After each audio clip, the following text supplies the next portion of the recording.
ਵਰਿਆਮ ਸਿੰਘ ਸੰਧੂ ਦੀ ਪੁਸਤਕ ਤਿਲ ਫੁੱਲ ਤੇ ਹੋਰ ਕਹਾਣੀਆਂ ਦੀ ਕਹਾਣੀ ਹੈ ਰਿਮ ਝਿਮ ਪਰਬਤ। ਤਿੰਨੋਂ ਮੁੰਡੇ ਸੜਕੋਂ ਉਤਰ ਕੇ ਕਮਾਦਾਂ ਦੇ ਓਹਲੇ ਵਿੱਚੋਂ ਲੰਘ ਕੇ ਅੱਗੇ ਹੋਏ ਤਾਂ ਵੇਖਿਆ ਅਰਜਨ ਸਿੰਘ ਗੋਭੀ ਦੀ ਪਨੀਰੀ ਗੋੜ ਰਿਹਾ ਸੀ। ਮਸਾਂ 50 ਗਜ਼ ਤੇ ਉਹਨਾਂ ਦੀ ਬੰਬੀ ਚੱਲ ਰਹੀ ਸੀ। ਬੰਬੀ ਦੀ ਕੰਧ ਵਿੱਚ ਗੱਡੀ ਲੋਹੇ ਦੀ ਨਿੱਕੀ ਜਿਹੀ ਕਿੱਲੇ ਨਾਲ ਉਹਨੇ ਆਪਣੀ 3 ਫੁੱਟੀ ਕਿਰਪਾਨ ਟੰਗੀ ਹੋਈ ਸੀ। ਮੁੰਡਿਆਂ ਵੱਲ ਉਹਦੀ ਪਿੱਠ ਸੀ। ਚੜ੍ਹਾ ਦਾਂ ਗੱਡੀ ਬੁੱਢੇ ਨੂੰ। ਉਹਨਾਂ ਦੇ ਆਗੂ ਲੈਫਟੀਨੈਂਟ ਜਨਰਲ ਗੁਰਜੀਤ ਸਿੰਘ ਨੇ ਪਤਾ ਨਹੀਂ ਇਸ਼ਾਰੇ ਨਾਲ ਕੀ ਸਮਝਾਇਆ ਕਿ ਬਿੱਲੂ ਨੇ ਸਟੇਨ ਦੀ ਨਾਲੀ ਹਾਲ ਦੀ ਘੜੀ ਨੀਵੀਂ ਕਰ ਲਈ। ਉਹ ਬੰਬੀ ਦੇ ਚਬੱਚੇ ਕੋਲ ਆ ਕੇ ਰੁਕੇ। ਆਗੂ ਮੂੰਹ ਹੱਥ ਧੋਣ ਲੱਗਾ। ਬਿੱਲੂ ਨੇ ਸਟੇਨ ਨਾਲ ਦੇ ਮੁੰਡੇ ਨੂੰ ਫੜਾਈ ਤੇ ਆਪ ਮਨਪਸੰਦ ਗੰਨਾ ਭੰਨਣ ਲਈ ਕਮਾਦ 'ਚ ਵੜ ਗਿਆ। ਕਮਾਦ ਦੇ ਓਹਲੇ 'ਚ ਡੁੱਬਣ ਲਈ ਹੇਠਾਂ ਨੂੰ ਜਾਂਦੇ ਸੂਰਜ ਦੀ ਲਾਲੀ ਅਸਮਾਨ 'ਤੇ ਫੈਲੀ ਹੋਈ ਸੀ, ਜਿਸ ਨਾਲ 4 ਚੁਫੇਰੇ ਵਿਛੀਆਂ ਨਿੱਕੀਆਂ ਨਿੱਕੀਆਂ ਹਰੀਆਂ ਕਣਕਾਂ ਵੀ ਲਿਸ਼ਕ ਉੱਠੀਆਂ ਸਨ। ਅਰਜਨ ਸਿੰਘ ਆਪਣੀ ਮਸਤੀ 'ਚ ਪਨੀਰੀ ਵਿੱਚੋਂ ਘਾਹ ਬੂਟ ਪੁੱਟ ਰਿਹਾ ਸੀ। ਉਹਨੂੰ ਮੁੰਡਿਆਂ ਦੇ ਆਉਣ ਦੀ ਕੋਈ ਖਬਰ ਸੁਰਤ ਨਹੀਂ ਸੀ। ਕਮਾਦ ਵਿੱਚੋਂ ਗੰਨਾ ਭੱਜਣ ਦਾ ਖੜਾਕ ਆਇਆ ਤਾਂ ਉਹਨੇ ਚੁਕੰਨਾ ਹੋ ਕੇ ਉੱਧਰ ਵੇਖਿਆ। ਬਿੱਲੂ ਆਗ ਦਾ ਸਿਰਾ ਭੰਨਦਾ ਕਮਾਦ 'ਚੋਂ ਬਾਹਰ ਆ ਰਿਹਾ ਸੀ। ਦੂਜੇ ਮੁੰਡੇ ਨੇ ਉਹਨੂੰ ਸਟੇਨ ਫੜਾ ਕੇ ਮੂੰਹ ਹੱਥ ਧੋਣਾ ਚਾਹਿਆ ਤਾਂ ਗੰਨਾ ਚੂਪਦੇ ਬਿੱਲੂ ਨੇ ਸਿਰ ਹਿਲਾ ਕੇ ਉਹਨੂੰ ਕਿੱਲੇ ਉੱਤੇ ਸਟੇਨ ਟੰਗਣ ਦਾ ਇਸ਼ਾਰਾ ਕੀਤਾ। ਉਹਦੇ ਹੱਥ ਵਿਹਲੇ ਨਹੀਂ ਸਨ। ਅਰਜਨ ਸਿੰਘ ਨੇ ਆਪਣੀ ਕਿਰਪਾਨ ਉੱਤੇ ਸਟੇਨ ਟੰਗਦਾ ਵੇਖ ਕੇ ਮੁੰਡੇ ਨੂੰ ਲਲਕਾਰਨਾ ਚਾਹਿਆ, ਨਾ ਓਏ ਮੇਰੀ ਕਿਰਪਾਨ ਨੂੰ ਆਪਣੀ ਸਟੇਨ ਦੇ ਹੇਠਾਂ ਨਾ ਦੱਬੀ। ਉਹਦੇ ਲਈ ਤਾਂ ਇਹ ਕਿਰਪਾਨ ਪਵਿੱਤਰ ਯਾਦ ਵਰਗੀ ਸੀ, ਕਿਸੇ ਅਜਾਇਬ ਘਰ 'ਚ ਸਾਂਭਣ ਵਾਲੀ ਯਾਦਯੋਗ ਵਸਤ, ਤੇ ਉਹਨਾਂ ਮੁੰਡਿਆਂ ਨੇ ਇਹਨੂੰ ਆਪਣੀ ਸਟੇਨ ਹੇਠਾਂ ਲੈ ਲਿਆ ਸੀ। ਪਰ ਉਹ ਮੌਕਾ ਵੇਖ ਕੇ ਚੁੱਪ ਕਰ ਰਿਹਾ। ਉਹਦਾ ਰੰਬਾ ਘਾਹ ਦੀ ਤਿੜ ਨੂੰ ਪੁੱਟਦਾ ਗੋਭੀ ਦੇ ਬੂਟੇ ਦੀਆਂ ਜੜ੍ਹਾਂ 'ਚ ਖੁੱਭ ਗਿਆ। ਕੱਟਿਆ ਬੂਟਾ ਧੌਣ ਸੁੱਟ ਕੇ ਇੱਕ ਪਾਸੇ ਲੁੜਕ ਗਿਆ। ਉਹਨੇ ਕੱਟੇ ਬੂਟੇ ਨੂੰ ਹੱਥ ਫੜ ਕੇ ਪਲੋਸਿਆ। ਇੱਕ ਪਲ ਲਈ ਉਹਦਾ ਮਨ ਭਿੱਜ ਗਿਆ। ਫਿਰ ਉਹਨੂੰ ਮੁੰਡਾ ਵੀ ਤੇ ਆਪਣਾ ਆਪ ਵੀ ਮੂਰਖ ਲੱਗੇ। ਦੋਵਾਂ ਦੇ ਹਥਿਆਰ ਇਸ ਵੇਲੇ ਦੋਵਾਂ ਦੇ ਹੱਥਾਂ 'ਚ ਨਹੀਂ ਸਨ। ਉਹਦੀ ਯਾਦਦਾਸ਼ਤ ਹਰੀ ਸਿੰਘ ਨਲੂਏ ਦੀ ਵਾਰ ਵਿੱਚੋਂ ਕੁਝ ਸਤਰਾਂ ਕੱਢ ਲਿਆਈ।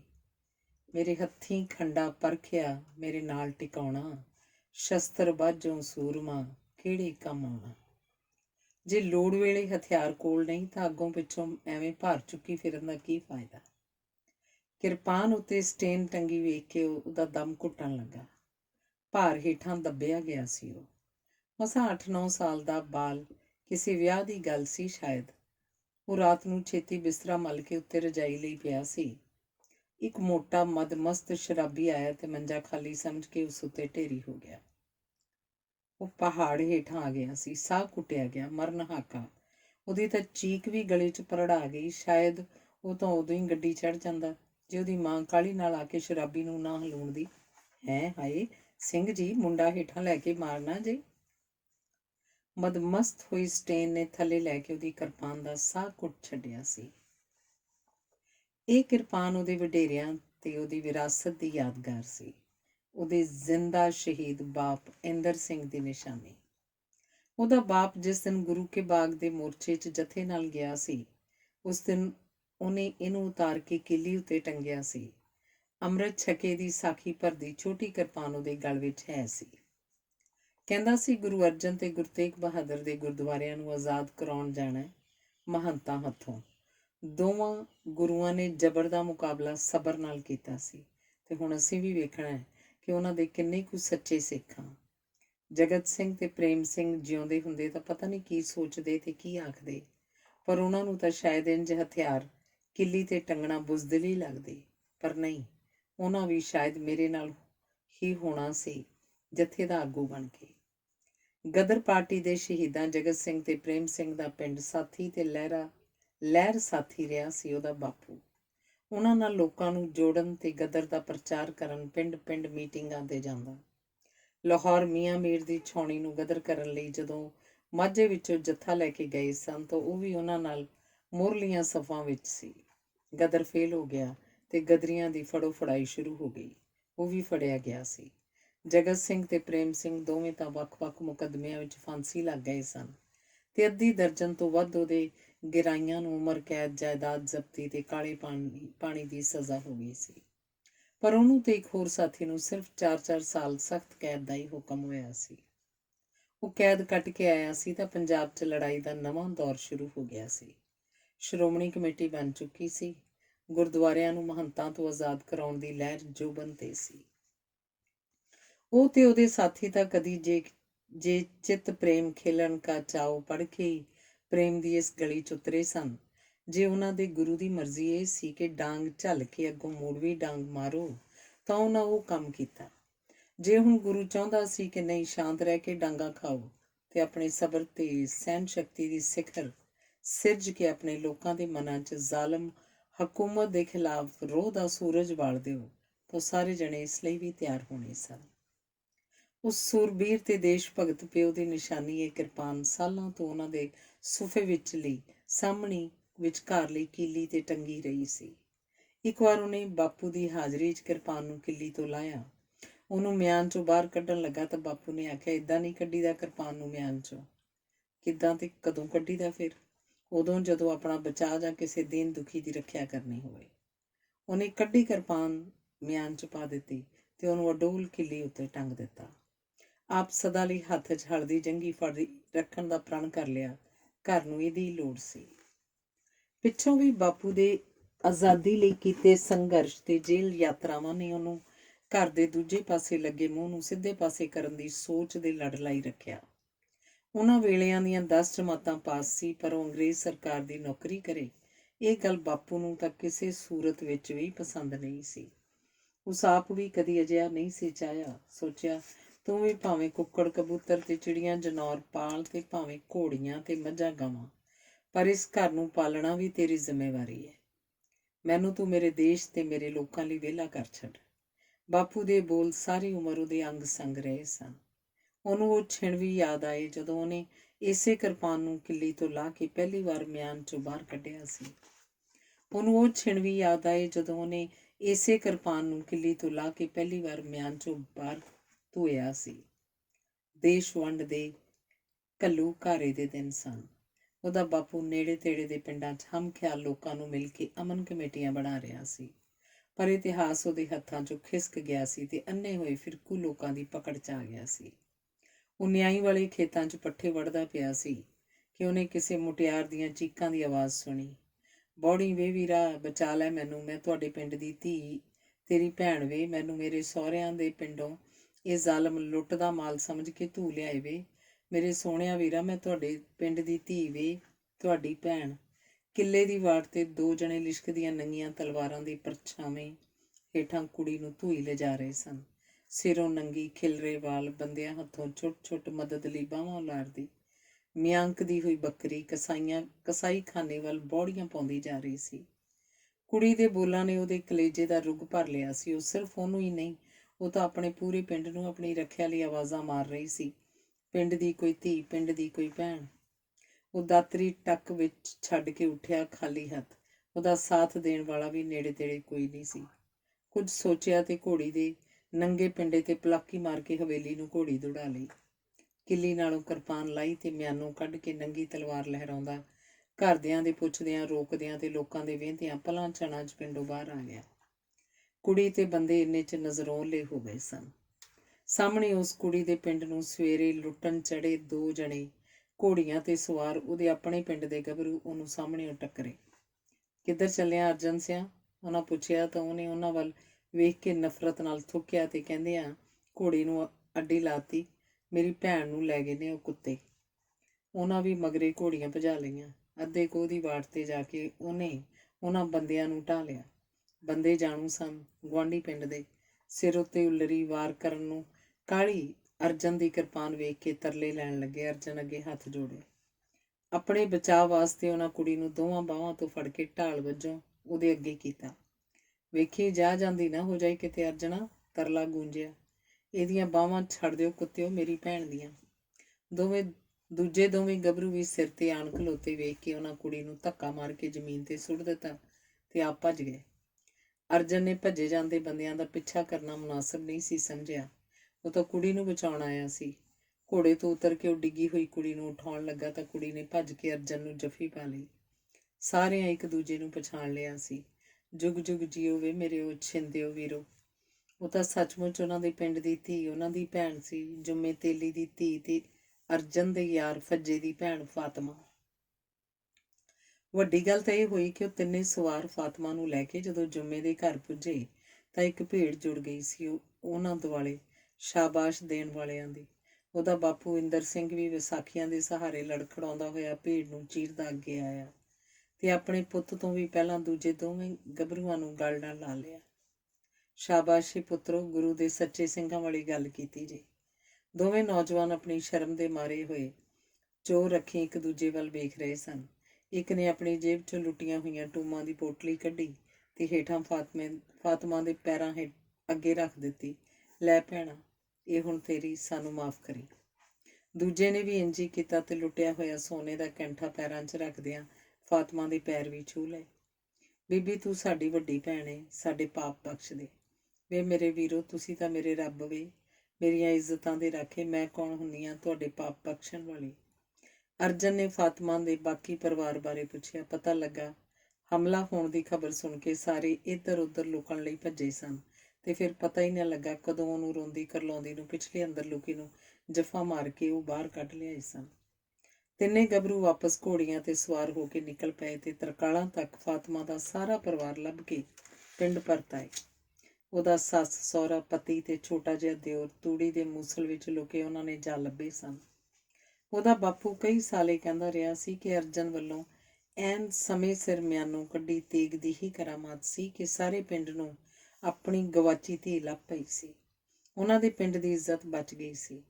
ਪਿੰਡ ਦੇ ਹਰ ਘਰ 'ਚੋਂ ਕਿਸੇ ਰੇਜਾ, ਕਿਸੇ ਖੇਸ, ਕਿਸੇ ਦਰੀ ਚੁਤਹੀ ਤੇ ਕਿਸੇ ਬਣਦੇ ਸਰਦੇ ਚਵਾਨੀ ਅਠਿਆਨੀ ਰੁਪਈਆ 2 ਰੁਪਈਏ ਫਾਤਮਾ ਦੀ ਝੋਲੀ ਪਾਏ, ਜਿਵੇਂ ਸਾਰਾ ਪਿੰਡ ਧੀ ਦਾ ਦਾਜ ਤਿਆਰ ਕਰ ਰਿਹਾ ਹੋਵੇ। ਤੇ ਫਿਰ ਜੁੰਮੇ ਤੇ ਉਹਦੇ ਕੁੜਮਾਂ ਦਾ ਸਮਾਨ ਆਪ ਗੱਡੇ ਤੇ ਲੱਦ ਕੇ ਪਿੰਡ ਦੇ ਗੱਭਰੂ ਉਹਨਾਂ ਨੂੰ ਹੱਦ ਪਾਰ ਕਰਾ ਕੇ ਆਏ ਸਨ। ਅਰਜਨ ਦੀ ਜਥੇਦਾਰੀ ਵਿੱਚ ਉਹਨਾਂ ਗੱਭਰੂਆਂ ਨੇ ਮਿਲ ਕੇ ਆਪਣੇ ਪਿੰਡ ਦਾ ਜਥਾ ਬਣਾ ਲਿਆ ਸੀ। ਆਪਣੇ ਪਿੰਡ ਦੇ ਮੁਸਲਮਾਨਾਂ ਦੀ ਰਾਖੀ ਲਈ ਹੀ ਨਹੀਂ, ਸਗੋਂ ਨੇੜੇ ਤੇੜੇ ਦੇ ਪਿੰਡਾਂ ਵਿੱਚ ਵੀ ਫਸੇ ਹੋਏ ਮੁਸਲਮਾਨ ਟੱਬਰਾਂ ਨੂੰ ਕੱਢ ਕੇ ਹੱਦ ਪਾਰ ਕਰਾ ਕੇ ਆਉਣ ਲੱਗੇ। ਅਮਨ ਕਮੇਟੀਆਂ 'ਚ ਉਹ ਬਾਪੂ ਤੇ ਉਹਦੇ ਸਾਥੀਆਂ ਦੀ ਸਰਗਰਮ ਧਿਰ ਹੋ ਨਿਬੜੇ ਸਨ। ਠੰਡ ਠੰਡੌੜਾ ਹੋਇਆ ਤਾਂ ਅਰਜਨ ਨੇ ਕਿਰਪਾਨ ਮੁੜ ਕਿੱਲੀ ਤੇ ਟੰਗ ਦਿੱਤੀ ਤੇ ਫਿਰ ਤੋਂ ਹਲਦੀ ਜੰਗੀ ਫੜ ਲਈ। ਉਹ ਸਿਪਾਹੀ ਤੋਂ ਮੁੜ ਕਿਰਤੀ ਬਣ ਗਿਆ। ਸਿਪਾਹੀ ਤੇ ਕਿਰਤੀ ਦੀਆਂ ਡਿਊਟੀਆਂ ਦੋਵਾਂ ਪਿਓ ਪੁੱਤਾਂ ਨੇ ਸਹਿਵਨ ਹੀ ਸੰਭਾਲ ਲਈਆਂ ਸਨ ਤੇ ਉਦੋਂ ਤੋਂ ਸੰਭਾਲ ਲਈਆਂ ਸਨ ਜਦੋਂ ਅਜੇ ਅਰਜਨ ਸਿੰਘ ਨੇ ਸੁਰਤੀ ਸੰਭਾਲੀ ਸੀ। ਬਾਪੂ ਗੁਰੂ ਕੇ ਬਾਗ ਦੇ ਮੋਰਚੇ 'ਚ ਗਿਆ, ਇੱਕ ਤਰ੍ਹਾਂ ਨਾਲ ਅਪਾਹਜ ਹੋ ਕੇ ਪਰਤਿਆ ਸੀ ਤੇ ਅਰਜਨ ਨੂੰ ਸਕੂਲ ਜਾਣ ਦੇ ਨਾਲ ਨਾਲ ਖੇਤੀਬਾੜੀ ਦਾ ਕੰਮ ਵੀ ਮਾਂ ਨਾਲ ਮਿਲ ਕੇ ਆਪ ਹੀ ਸੰਭਾਲਣਾ ਪੈ ਗਿਆ ਸੀ। ਬਾਪੂ ਦੀ ਪਰਿਵਾਰਕ ਜ਼ਿੰਮੇਵਾਰੀ ਆਪਣੇ ਸਿਰ ਪੈ ਜਾਣ ਦਾ ਉਹਨੂੰ ਅਫਸੋਸ ਨਹੀਂ ਸੀ। ਜੇ ਬਾਪੂ ਸਰਕਾਰ ਦੇ ਜ਼ੁਲਮ ਦਾ ਭਾਰ ਸਿਰ ਤੇ ਚੁੱਕ ਸਕਦਾ ਸੀ ਤਾਂ ਬਾਪੂ ਦੇ ਕਹਿਣ ਤੇ ਪਰਿਵਾਰ ਦਾ ਭਾਰ ਸਿਰ ਤੇ ਭਲਾ ਕਿਉਂ ਨਹੀਂ ਚੁੱਕ ਸਕਦਾ? ਉਹਦਾ ਬਾਪੂ ਆਪਣੀਆਂ ਕੁਰਬਾਨੀਆਂ ਨਾਲ ਪਿੰਡ ਦੇ ਤੇ ਇਲਾਕੇ ਦਾ ਮਾਣ ਬਣ ਗਿਆ ਸੀ। ਬਾਪੂ ਕੋਲੋਂ ਸਾਕਿਆਂ ਦੀਆਂ ਗੱਲਾਂ ਸੁਣ ਸੁਣ ਕੇ ਅਰਜਨ ਨੂੰ ਲੱਗਦਾ ਕਿ ਕੁਝ ਨਾ ਕੁਝ ਕੁਰਬਾਨੀ ਕਰਨੀ ਤਾਂ ਉਹਦੇ ਹਿੱਸੇ ਵੀ ਆਉਣੀ ਹੀ ਸੀ। ਉਹ ਕਲਪਨਾ ਹੀ ਕਲਪਨਾ ਵਿੱਚ ਬਾਪੂ ਦੇ ਸਿਰ ਤੇ ਪੁਲਿਸ ਅਫਸਰ ਬੀਟੀ ਵੱਲੋਂ ਭਰਾਈਆਂ ਡਾਂਗਾਂ ਨੂੰ ਹਵਾ ਵਿੱਚ ਹੀ ਰੋਕ ਲੈਂਦਾ ਤੇ ਡਾਂਗਾਂ ਦੀ ਛਾਵੇਂ ਬੈਠਾ ਬਾਪੂ ਇੰਦਰ ਸਿੰਘ ਮੋਰਚੇ ਤੇ ਜਾ ਡਟਣ ਦਾ ਬਿਰਤਾਂਤ ਸੁਣਾਉਣ ਲੱਗਦਾ। ਅਸੀਂ ਚੌਂਕੜੀ ਮਾਰੀ ਬੈਠੇ ਸ਼ਬਦ ਪੜ੍ਹ ਰਹੇ ਸਾਂ, ਹੱਥ ਜੋੜੀ, ਜੋ ਲਰੈ ਦਿਨ ਕੇ ਹੇਤ ਸੂਰਾ ਸੋਈ ਸੂਰਾ ਸੋਈ। ਮੈਂ ਅਗਲੀ ਕਤਾਰ 'ਚ ਬੈਠਾ ਸਾਂ। ਪੁਲਿਸ ਹਥਿਆਰ ਤੇ ਸੰਮਾਂ ਵਾਲੀਆਂ ਡਾਂਗਾਂ ਲੈ ਕੇ ਕੁਝ ਕਦਮਾਂ ਦੀ ਵਿੱਥ ਤੇ ਸੀ। ਬੀਟੀ ਤੇ ਹੋਰ ਗੋਰੇ ਅਫਸਰ ਵੀ ਨਾਲ ਸਨ। ਸ਼ਬਦ ਦੀ ਆਵਾਜ਼ ਉੱਚੀ ਹੁੰਦੀ ਤਾਂ ਉਹ ਕਚੀਚੀਆਂ ਵੱਟਦੇ। ਖਿੱਚ ਕੇ ਇੱਕ ਜਣੇ ਨੇ ਮੇਰੇ ਗਲੇ ਦੀ ਹੱਡੀ ਤੇ ਡਾਂਗ ਦਾ ਸਮ ਖੁਬੋਇਆ। ਮੈਂ ਪਿੱਛੇ ਨੂੰ ਡਿੱਗਿਆ, ਫੇਰ ਉੱਠਿਆ, ਉੱਚੀ ਆਵਾਜ਼ 'ਚ ਸ਼ਬਦ ਦੀ ਸੁਰ ਨਾਲ ਸੁਰ ਮਿਲਾਈ, ਸੂਰਾ ਸੋਈ ਤਾਂ ਉਹਨੇ ਹੋਰ ਵੀ ਜ਼ੋਰ ਨਾਲ ਡਾਂਗ ਮਾਰੀ। ਮੇਰੇ ਹੱਥ ਦਾ ਕੜਾਕਾ ਪਿਆ, ਪੀੜ ਨਾਲ ਮੇਰਾ ਆਪਾ ਸੂਤਿਆ ਗਿਆ। ਮੈਂ ਸੰਭਲ ਕੇ ਜੈਕਾਰਾ ਛੱਡਿਆ, ਬੋਲੇ ਸੋ ਨਿਹਾਲ। ਜਵਾਬ 'ਚ ਜਿਵੇਂ ਹਜ਼ਾਰਾਂ ਆਵਾਜ਼ਾਂ ਗੂੰਜੀਆਂ, ਸਤਿ ਸ੍ਰੀ ਅਕਾਲ। ਪੁਲਿਸ ਅਫਸਰ ਬੀਟੀ ਨੇ ਗੁੱਸੇ ਤੇ ਨਫ਼ਰਤ 'ਚ ਉਬਲਦਿਆਂ ਮੇਰੇ ਕਲੇਜੇ 'ਚ ਜ਼ੋਰ ਦਾ ਠੋਡਾ ਮਾਰਿਆ। ਮੈਂ ਪੀੜ ਨਾਲ ਇਕੱਠਾ ਹੋ ਗਿਆ। ਫਿਰ ਕੀ ਸੀ? ਪੁਲਿਸ ਵੱਲੋਂ ਦੇ ਡਾਂਗ ਤੇ ਡਾਂਗ। ਬੀਟੀ ਆਪ ਹਲਕਾ ਹੋਇਆ ਪਿਆ ਸੀ। ਉਹਨੇ ਮੇਰੇ ਤੇ ਵਰਾਈਆਂ ਸਭ ਤੋਂ ਪਹਿਲੀਆਂ ਡਾਂਗਾਂ ਤੇ ਫਿਰ ਡਿੱਗੇ ਪਏ ਦੇ ਮੇਰੇ ਗਲੇ ਤੇ ਬੂਟ ਰੱਖ ਕੇ ਮੇਰੇ ਗਲ ਨੂੰ ਏਦਾਂ ਮਿੱਧਿਆ ਜਿਵੇਂ ਕੋਈ ਕਿਸੇ ਕੀੜੇ ਨੂੰ ਮਸਲਦਾ ਹੈ। ਪਹਿਲਾਂ ਟੁੱਟ ਚੁੱਕਾ ਮੇਰਾ ਹੰਸ ਹੋਰ ਤਿੜਕ ਗਿਆ, ਪਰ ਅਸੀਂ ਤਾਂ ਗੁਰੂ ਦੇ ਸਿੰਘ ਸਾਂ, ਕੋਈ ਕੀੜੇ ਕਾਢੇ ਨਹੀਂ ਸਾਂ ਜਿਹੜੇ ਉਹਦੇ ਮਾਰਿਆਂ ਮਰ ਜਾਂਦੇ। ਗੱਲਾਂ ਸੁਣਾਉਂਦਿਆਂ ਬਾਪੂ ਦੇ ਚਿਹਰੇ 'ਤੇ ਅਜੀਬ ਤੇਜ਼ ਹੁੰਦਾ ਸੀ। ਉਹ ਆਪਣੇ ਗਲੇ ਦੀ ਟੁੱਟੀ ਤੇ ਵਿੰਗੀ ਹੋਈ ਹੱਡੀ ਹੱਥ ਨਾਲ ਵਿਖਾਉਂਦਾ, ਆਹ ਮੇਰਾ ਹੰਸ ਉਦੋਂ ਦਾ ਹੀ ਵਿੰਗਾ ਹੋਇਆ। ਉਹਨਾਂ ਮੇਰੇ ਗਲੇ ਦੀ ਹੱਡੀ ਤਾਂ ਵਿੰਗੀ ਕਰਤੀ, ਮੇਰੀ ਰੀੜ੍ਹ ਦੀ ਹੱਡੀ ਦੇ ਮਣਕੇ ਤਾਂ ਤੋੜ ਦਿੱਤੇ, ਪਰ ਉਹ ਮੇਰੀ ਧੌਣ ਵਿੰਗੀ ਨਾ ਕਰ ਸਕੇ ਤੇ ਨਾ ਹੀ ਮੇਰਾ ਹੌਸਲਾ ਤੋੜ ਸਕੇ। ਇਹ ਧੌਣ ਬਾਪੂ ਨੇ ਸੱਚਮੁੱਚ ਸਾਰੀ ਉਮਰ ਨੀਵੀਂ ਨਹੀਂ ਸੀ ਹੋਣ ਦਿੱਤੀ। ਰੀੜ੍ਹ ਦੀ ਹੱਡੀ ਤੇ ਲੱਗੀ ਸੱਟ ਨੇ ਉਹਨੂੰ ਸਰੀਰਕ ਤੌਰ ਤੇ ਅਪਾਹਜ ਬਣਾ ਦਿੱਤਾ ਸੀ। ਉਹ ਸਾਰੀ ਉਮਰ ਵਿਸਾਖੀਆਂ ਨਾਲ ਲੰਗੜਾ ਕੇ ਤੁਰਨ ਜੋਗਾ ਰਹਿ ਗਿਆ ਸੀ। ਪਰ ਜਦੋਂ ਵੇਲੇ ਦੇ ਮੁੱਖ ਮੰਤਰੀ ਪ੍ਰਤਾਪ ਸਿੰਘ ਕੈਰੋਂ ਨੇ ਪਿੰਡ ਦੇ ਕਿਸੇ ਸਮਾਗਮ ਤੇ ਬਾਪੂ ਦੇ ਗੋਡਿਆਂ ਨੂੰ ਹੱਥ ਲਾ ਕੇ ਕਿਹਾ ਸੀ, ਬਾਬਾ ਜੀ, ਮੇਰੇ ਅਫਸਰ ਆਉਣਗੇ ਤੁਹਾਡੇ ਕੋਲ, ਇਹ ਆਪੇ ਇੱਕ ਫਾਰਮ ਤੇ ਦਸਖਤ ਕਰਵਾ ਕੇ ਲੈ ਜਾਣਗੇ ਤੁਹਾਡੇ ਕੋਲੋਂ। ਸਾਡੀ ਸਰਕਾਰ ਨੇ ਦੇਸ਼ ਭਗਤਾਂ ਦੀਆਂ ਪੈਨਸ਼ਨਾਂ ਲਾਉਣ ਦਾ ਫੈਸਲਾ ਕੀਤਾ ਹੈ। ਤੁਸੀਂ ਸਾਡੇ ਏਡੇ ਵੱਡੇ ਦੇਸ਼ ਭਗਤ ਹੋ। ਤਾਂ ਬਾਪੂ ਨੇ ਕਿਹਾ ਸੀ, ਪ੍ਰਤਾਪ ਸਿਆਂ, ਮੈਂ ਬੜਾ ਖੁਸ਼ ਹਾਂ ਕਿ ਤੁਸੀਂ ਇੰਨੇ ਅਮੀਰ ਹੋ ਗਏ ਹੋ ਕਿ ਸਾਨੂੰ ਹੀ ਖਰੀਦ ਸਕੋ, ਪਰ ਮੇਰੀ ਇਹ ਗੱਲ ਕੰਨ ਖੋਲ੍ਹ ਕੇ ਸੁਣ ਲੈ, ਮੇਰੀ ਪੈਨਸ਼ਨ ਦੀ ਗੱਲ ਉਦੋਂ ਕਰੀ ਜਦੋਂ ਮੇਰੇ ਦੇਸ਼ ਦੇ ਸਾਰੇ ਬਜ਼ੁਰਗਾਂ ਦੀਆਂ ਤੂੰ ਪੈਨਸ਼ਨਾਂ ਲਾ ਦੇਵੇਂਗਾ। ਅੱਜ ਇਹ ਮੁੰਡੇ ਅਰਜਨ ਸਿੰਘ ਦੇ ਬਾਪੂ ਦੇ ਉਸ ਇਤਿਹਾਸ ਨੂੰ ਵੰਗਾਰਨ ਆਏ ਸਨ। ਉਹਦੀ ਕਿਰਪਾਨ ਦੀ ਲਿਸ਼ਕ ਨੂੰ ਮੈਲਾ ਕਰਨ ਆਏ ਸਨ। ਉਹ ਹੱਥਲਾ ਕੰਮ ਛੱਡ ਕੇ ਉਹਨਾਂ ਵੱਲ ਟਿਕਟਿਕੀ ਲਾ ਕੇ ਵੇਖਣ ਲੱਗਾ। ਹੁਣ ਦੂਜੇ ਦੋਵੇਂ ਮੁੰਡੇ ਵੀ ਕਮਾਦ ਵਿੱਚੋਂ ਗੰਨੇ ਭੰਨ ਕੇ ਖਾਲ ਦੀ ਵੱਟ ਤੇ ਬਹਿ ਕੇ ਚੁੱਪਣ ਲੱਗੇ। ਉਹਦੇ ਅੰਦਰਲੇ ਨੇ ਜੋਸ਼ ਮਾਰਿਆ। ਉਹ ਸ਼ਾਇਦ ਉਹਦੇ ਕਮਾਦ ਚੋਂ ਗੰਨੇ ਭੰਨ ਕੇ ਉਹਨੂੰ ਨੇੜੇ ਆਉਣ ਲਈ ਹੀ ਵੰਗਾਰ ਰਹੇ ਸਨ। ਉਹਨੇ ਰੰਬਾ ਪਾਸੇ ਰੱਖਿਆ, ਉੱਠਣ ਦੀ ਸੋਚੀ। ਉਂਝ ਵੀ ਸੂਰਜ ਡੁੱਬਣ 'ਚ ਮਸਾਂ ਹੱਥ ਭਰ ਦੀ ਵਿੱਥ ਸੀ। ਬੋਤੀ ਤੇ ਚਟਾਲੇ ਦੀ ਚਿੱਲੀ ਲੱਦਦਿਆਂ ਵੇਖ ਕੇ ਉਹਨੇ ਆਪ ਹੀ ਆਪਣੇ ਛੋਟੇ ਪੁੱਤ ਹਰਜੀਤ ਤੇ ਵਰ੍ਹਿਆਂ ਤੋਂ ਨਾਲ ਤੁਰੇ ਆਉਂਦੇ ਕਾਮੇ ਫੁੰਮਣ ਨੂੰ ਕਿਹਾ ਸੀ, ਤੁਸੀਂ ਜਾਓ, ਪੱਠਾ ਦੱਥਾ ਪਾਓ ਪਸ਼ੂਆਂ ਨੂੰ, ਮੈਂ ਨਾਲੇ ਪਨੀਰੀ ਦੀ ਗੋਡੀ ਦਾ ਕੰਮ ਬੰਨੇ ਲਾਵਾਂ, ਨਾਲੇ ਉਨੇ ਚਿਰ ਤੱਕ ਬੱਤੀ ਜਾਣ ਦਾ ਟਾਈਮ ਵੀ ਹੋ ਜਾਣਾ। ਪਾਣੀ ਲੱਗੀ ਕਣਕ ਦਾ ਕਿੱਲਾ ਵੀ ਉਦੋਂ ਤੱਕ ਸਿੰਜਿਆ ਜਾਊ। ਆਉਂਦਾ ਹੋਇਆ ਮੋਟਰ ਵਾਲੇ ਕਮਰੇ ਨੂੰ ਵੀ ਤਾਲਾ ਲਾਉਂਦਾ। ਦੁਨਿਆਵੀ ਸਿਆਣਪ ਨੇ ਉਹਨੂੰ ਮੁੰਡਿਆਂ ਵੱਲ ਜਾਣੋਂ ਰੋਕਿਆ। 2 ਮਿੰਟ ਰੁਕ ਜਾ, ਕੀ ਪਤਾ ਹੁਣੇ ਚਲੇ ਜਾਣ। ਪਿਛਲੇ ਸਮੇਂ ਤੋਂ ਦੋਵਾਂ ਧਿਰਾਂ 'ਚ ਚੰਗੇ ਸਬੰਧ ਨਹੀਂ ਸਨ। ਉਹਨੂੰ ਮਾਰਨ ਵੀ ਆਏ ਹੋ ਸਕਦੇ ਨੇ, ਸਗੋਂ ਆਈ ਇਸੇ ਕਰਕੇ ਨੇ। ਇਹਨਾਂ ਦੀ ਤਾਂ ਉਹ ਕਈ ਚਿਰ ਤੋਂ ਹਿੱਟ ਲਿਸਟ 'ਤੇ ਸੀ, ਹੋਣਾ ਵੀ ਚਾਹੀਦਾ ਸੀ। ਉਹ ਵੀ ਇਹਨਾਂ ਦੀ ਉਡੀਕ ਵਿੱਚ ਹੀ ਤਾਂ ਇੰਨੇ ਸਮੇਂ ਤੋਂ ਕਿਰਪਾਨ ਚੁੱਕੀ ਫਿਰਦਾ ਸੀ। ਉਹਦੇ ਆਪਣੇ ਪੁੱਤ ਤਾਂ ਸਦਾ ਉਹਨੂੰ ਹਨੇਰੇ ਸਵੇਰੇ ਬਾਹਰ ਨਿਕਲਣ ਨੂੰ ਮਨ੍ਹਾ ਕਰਦੇ ਰਹਿੰਦੇ ਸਨ, ਪਰ ਉਹਨਾਂ ਦੀ ਸੁਣਦਾ ਕਦੋਂ ਸੀ। ਅੱਜ ਵੀ ਅਜੇ ਹਰਜੀਤ ਨੇ ਆਖਿਆ ਹੀ ਸੀ, ਬਾਪੂ ਜੀ ਚਲੋ ਚਲੀਏ ਪਿੰਡ ਨੂੰ, ਫੁੰਮਣ ਆਪੇ ਮੋਟਰ ਬੰਦ ਕਰ ਆਉਂਦਾ, ਤਾਂ ਉਹਨੇ ਉਹਨਾਂ ਨੂੰ ਕਹਿ ਦਿੱਤਾ ਸੀ ਕਿ ਉਹ ਚਲੇ ਜਾਣ, ਉਹ ਆਪ ਪਿੱਛੋਂ ਆ ਜਾਏਗਾ। ਉਹਨਾਂ ਦਾ ਵੈਰ ਵੀ ਤਾਂ ਵੰਗਾਰਵਾਂ ਬਣ ਗਿਆ ਹੋਇਆ ਸੀ। ਉਹਨੇ ਇਸ ਵੈਰ ਦੇ ਪਿਛੋਕੜ ਤੇ ਤਰਦੀ ਜੀ ਝਾਤ ਮਾਰੀ।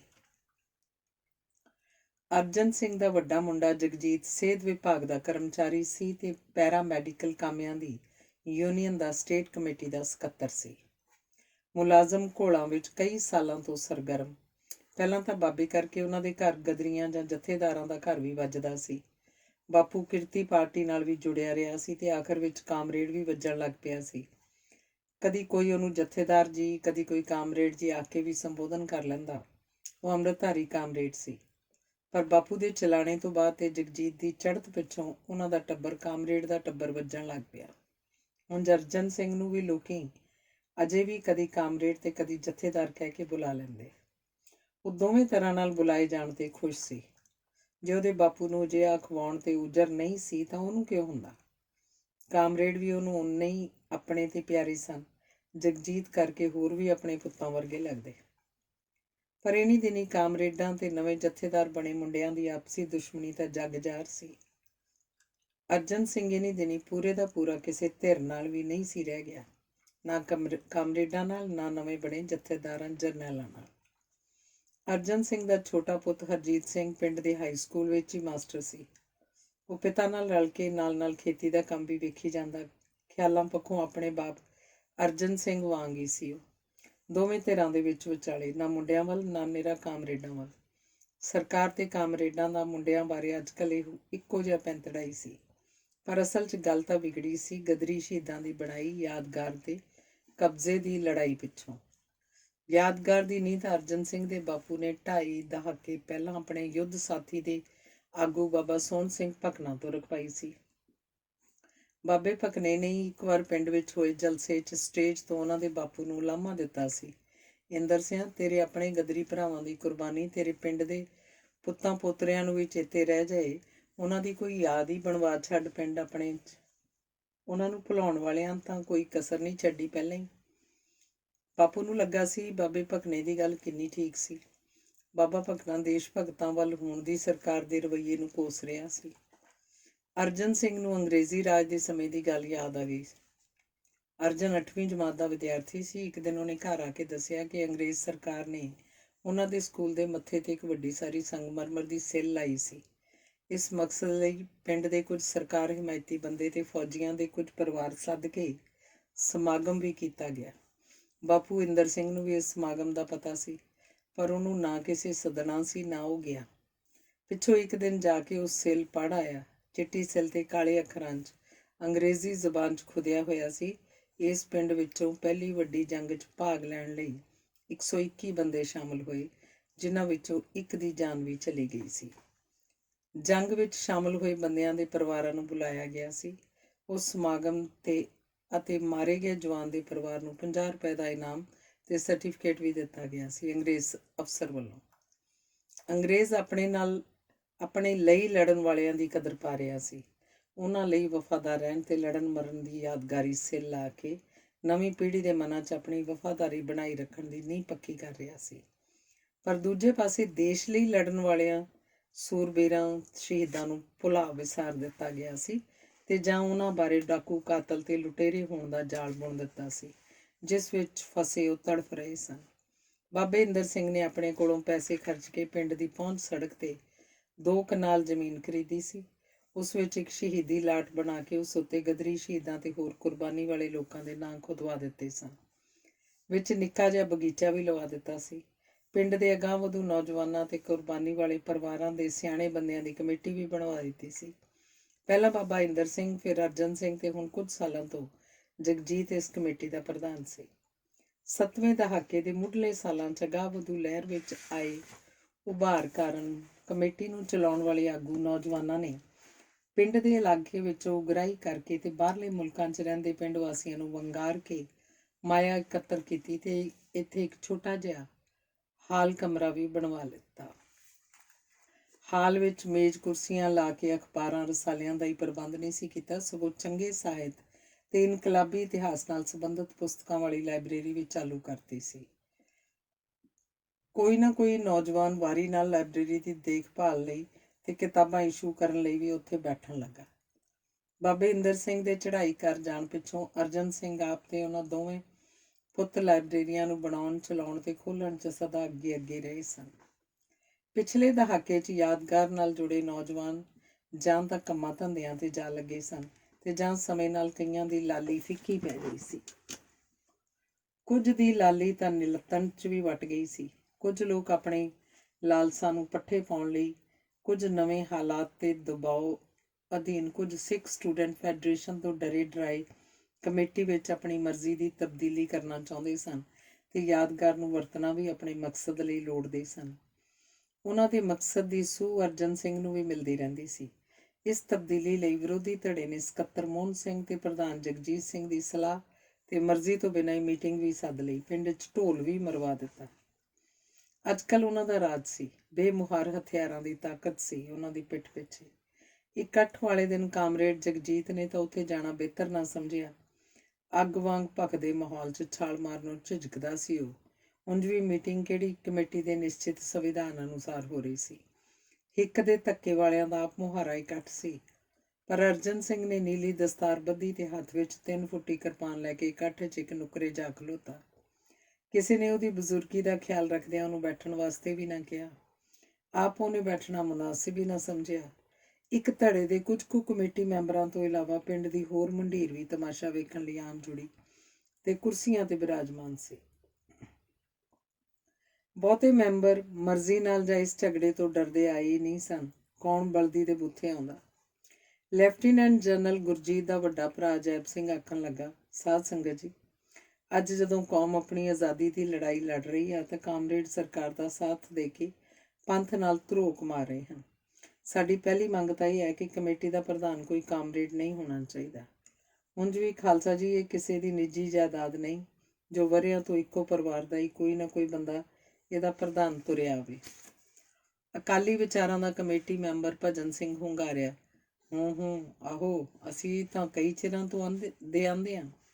ਉਹ ਵੀ ਪਿੰਡ ਦੇ ਕਿਸੇ ਗਦਰੀ ਪਰਿਵਾਰ ਦਾ ਪੋਤਾ ਸੀ, ਇਸੇ ਕਰਕੇ ਕਮੇਟੀ ਦਾ ਮੈਂਬਰ ਸੀ। ਬਹੁਤੇ ਮੈਂਬਰ ਹੈ ਹੀ ਉਹ ਸਨ ਜਿਨ੍ਹਾਂ ਦਾ ਕੋਈ ਨਾ ਕੋਈ ਵਡੇਰਾ ਗਦਰ ਪਾਰਟੀ 'ਚ ਸ਼ਾਮਲ ਰਿਹਾ ਸੀ ਜਾਂ ਜਿਨ੍ਹਾਂ ਦੇ ਕਿਸੇ ਬਜ਼ੁਰਗ ਨੇ ਗੁਰਦੁਆਰਿਆਂ ਨੂੰ ਆਜ਼ਾਦ ਕਰਾਉਣ ਲਈ ਕਿਸੇ ਮੋਰਚੇ ਵਿੱਚ ਜਾਂ ਕਿਸੇ ਕਿਸਾਨ ਮੋਰਚੇ 'ਚ ਆਜ਼ਾਦੀ ਤੋਂ ਪਹਿਲਾਂ ਕੈਦ ਕੱਟੀ ਸੀ। ਕੁਝ ਮੈਂਬਰ ਉਹ ਵੀ ਸਨ ਜਿਹੜੇ ਦਿੱਖ ਵਜੋਂ ਅਗਾਂਹ ਵਧੂ ਵਿਚਾਰਾਂ ਦੇ ਸਨ। ਕੁਝ ਸਾਲ ਪਹਿਲਾਂ ਜਦੋਂ ਗੁਰਜੀਤ ਦਾ ਵੱਡਾ ਭਰਾ ਅਜੈਬ ਸਿੰਘ ਇਸ ਕਮੇਟੀ ਦਾ ਮੈਂਬਰ ਬਣਿਆ ਸੀ ਤਾਂ ਉਹ ਵੀ ਕਾਮਰੇਡ ਹੀ ਹੁੰਦਾ ਸੀ। ਇਕੱਠ 'ਚ ਖਾਮੋਸ਼ੀ ਛਾ ਗਈ। ਸਾਰੇ ਅਰਜਨ ਸਿੰਘ ਦੇ ਮੂੰਹ ਵੱਲ ਵੇਖਣ ਲੱਗੇ, ਕੋਈ ਵੀ ਬੋਲ ਨਹੀਂ ਸੀ ਰਿਹਾ। ਅਰਜਨ ਸਿੰਘ ਨੇ ਜੇਬ 'ਚੋਂ ਇੱਕ ਕਾਗਜ਼ ਕੱਢਿਆ ਤੇ ਲਾਗੇ ਖਲੋਤੇ ਮੁੰਡੇ ਦੇ ਹੱਥ ਫੜਾ ਦਿੱਤਾ। ਹੱਥੋਂ ਹੱਥ ਤੁਰਦਾ ਕਾਗਜ਼ ਮੁੱਖ ਬੁਲਾਰੇ ਕੋਲ ਪਹੁੰਚ ਗਿਆ। ਇਹ ਕਮੇਟੀ ਦੀ ਪ੍ਰਧਾਨਗੀ ਤੋਂ ਜਗਜੀਤ ਸਿੰਘ ਦਾ ਅਸਤੀਫਾ ਸੀ। ਅਜੈਬ ਸਿੰਘ ਨੇ ਬੜੇ ਉਤਸ਼ਾਹ 'ਚ ਪੜ੍ਹ ਕੇ ਸੁਣਾਇਆ, ਅੱਜ ਜਿਹੜੇ ਮੁੰਡੇ ਬਿੱਲੂ ਦੇ ਹੱਥ 'ਚ ਸਟੇਨ ਗਨ ਸੀ ਉਹ ਉਨੀ ਦਿਨੀ ਅਜੇ ਭਗੌੜਾ ਨਹੀਂ ਸੀ ਹੋਇਆ। ਉਹਨੇ ਜ਼ੋਰ ਦੀ ਜੈਕਾਰਾ ਬੁਲਾਇਆ ਤੇ ਫਿਰ ਆਪ ਹੀ ਪਹਿਲਾਂ ਸੋਚਿਆ ਫੈਸਲਾ ਸੁਣਾ ਦਿੱਤਾ। ਲੈਫਟੀਨੈਂਟ ਜਰਨੈਲ ਗੁਰਜੀਤ ਸਿੰਘ ਦੇ ਵੱਡੇ ਭਰਾ ਭਾਜੀ ਸਰਦਾਰ ਅਜੈਬ ਸਿੰਘ ਅੱਜ ਤੋਂ ਇਸ ਕਮੇਟੀ ਦੇ ਪ੍ਰਧਾਨ ਹੋਏ। ਮੁੰਡੇਰ 'ਚੋਂ ਕਿਸੇ ਨੇ ਫਿਰ ਜੈਕਾਰਾ ਛੱਡਿਆ। ਅੰਦਰੇ ਅੰਦਰ ਅਰਜਨ ਸਿੰਘ ਨੂੰ ਆਪਣੇ ਇਕੱਲੇ ਰਹਿ ਜਾਣ ਤੇ ਸ਼ਰਮਿੰਦਗੀ ਆਈ। ਉਹਨੂੰ ਕਾਮਰੇਡਾਂ ਤੇ ਗੁੱਸਾ ਵੀ ਆਇਆ ਕਿ ਉਹਨਾਂ ਦੀ ਧਿਰ ਖੁਰਦੀ ਅਸਲੋਂ ਹੀ ਕਿਉਂ ਖੁਰ ਗਈ ਸੀ। ਉਹਨਾਂ ਵਿੱਚੋਂ ਜਾਂ ਉਹਨਾਂ ਵੱਲੋਂ ਕੋਈ ਤਾਂ ਬੋਲਣ ਵਾਲਾ ਹੁੰਦਾ ਇੱਥੇ। ਚੁਣੀ ਹੋਈ ਕਮੇਟੀ ਦੇ 25 ਬੰਦਿਆਂ ਵਿੱਚੋਂ ਉਹਦੇ ਆਪਣੇ ਸਣੇ ਮਸਾਂ 7 ਮੈਂਬਰ ਹਾਜ਼ਰ ਸਨ। ਬਾਕੀ ਭੀੜ ਤਾਂ ਤਮਾਸ਼ਬੀਨਾਂ ਦੀ ਸੀ। ਨਵਾਂ ਬਣਿਆ ਪ੍ਰਧਾਨ ਕਹਿਣ ਲੱਗਾ, ਸਾਧ ਸੰਗਤ ਜੀ, ਬਾਕੀ ਮੈਂਬਰ ਅਸੀਂ ਆਪੇ ਹੀ ਆਪਸ ਵਿੱਚ ਬੈਠ ਕੇ ਆਪਸੀ ਸਲਾਹ ਨਾਲ ਚੁਣ ਲਾਂਗੇ।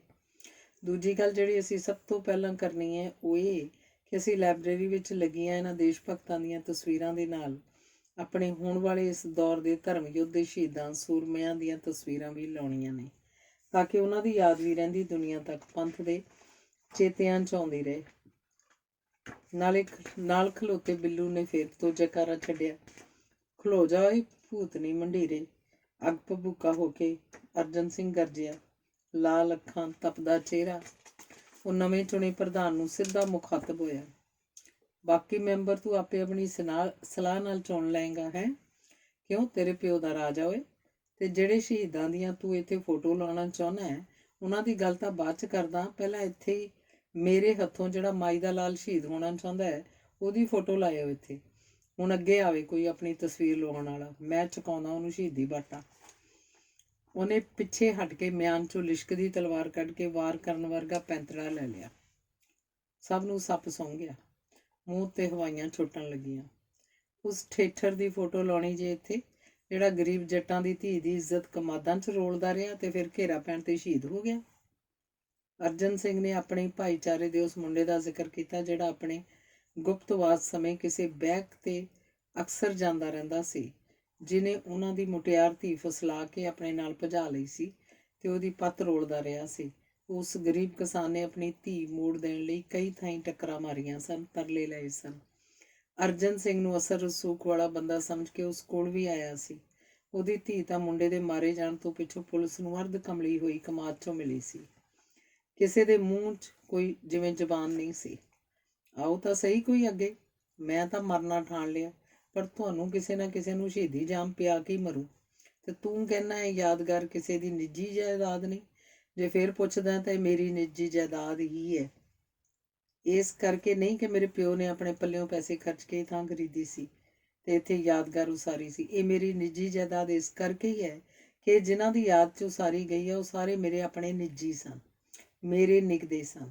ਉਹ ਕਿਸੇ ਨਿੱਜੀ ਰਿਸ਼ਤੇ ਕਰਕੇ ਨਹੀਂ, ਵਿਚਾਰਾਂ ਦੀ ਸਾਂਝ ਕਰਕੇ ਮੇਰੇ ਆਪਣੇ ਨੇ।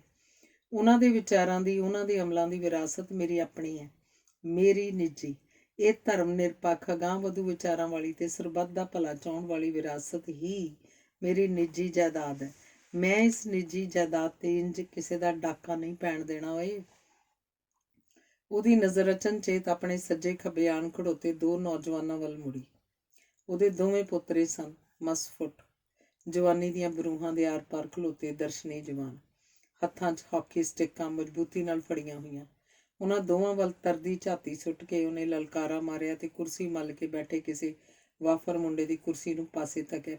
ਪਾਸੇ ਹੋਏ ਛੋਕਰਿਆ, ਰਾਹ ਛੱਡ। ਤੇ ਉਹ ਉਗਰੀ ਕਿਰਪਾਨ ਲੈ ਕੇ ਇਕੱਠ ਦੇ ਵਿਚਕਾਰ ਜਾ ਖਲੋਤਾ ਤੇ ਲਲਕਾਰਾ ਮਾਰਿਆ, ਇੱਥੇ ਕਿਉਂਕਿ ਕਮੇਟੀ ਦੀ ਮੀਟਿੰਗ ਹੀ ਸੱਦੀ ਗਈ ਹੈ, ਭਾਵੇਂ ਠੀਕ ਆ ਜਾਂ ਗਲਤ, ਇਹਦਾ ਫੈਸਲਾ ਵੀ ਹੋ ਜਾਊ, ਪਰ ਹਾਲ ਦੀ ਘੜੀ ਜਿਹੜਾ ਕਮੇਟੀ ਦਾ ਮੈਂਬਰ ਏ ਉਹੀ ਇੱਥੇ ਬੈਠਾ ਰਹੇ ਤੇ ਬਾਕੀ ਭਲੇ ਮਾਨਸ ਬਣ ਕੇ ਹਾਲ ਕਮਰੇ 'ਚੋਂ ਬਾਹਰ ਹੋ ਜਾਓ। 1 ਮਿੰਟ 'ਚ ਫੇਰ ਨਾ ਆਖਿਓ ਭਗੌਤੀ ਮੇਰੇ ਹੱਥ 'ਚ ਹੈ, ਕਿਤੇ ਗੁਰੂ ਦੇ ਹੁਕਮ ਨਾਲ ਚੱਲ ਨਾ ਜਾਵੇ, ਤੁਹਾਡਾ ਇੱਥੇ ਕੋਈ ਕੰਮ ਨਹੀਂ। ਕਿਰਨਮ ਕਿਰਨੀ ਸਾਰਾ ਛੋਕਰ ਵਾਧਾ ਉੱਠ ਕੇ ਬਾਹਰ ਨੂੰ ਤੁਰ ਪਿਆ। ਵਾਦਾ ਕਰਦਾ ਏ ਤੂੰ ਚਾਚਾ ਅਰਜਨ ਸਿਆਂ, ਅਕਾਲੀ ਮੈਂਬਰ ਭਜਨ ਸਿੰਘ ਨੇ ਕਿਹਾ।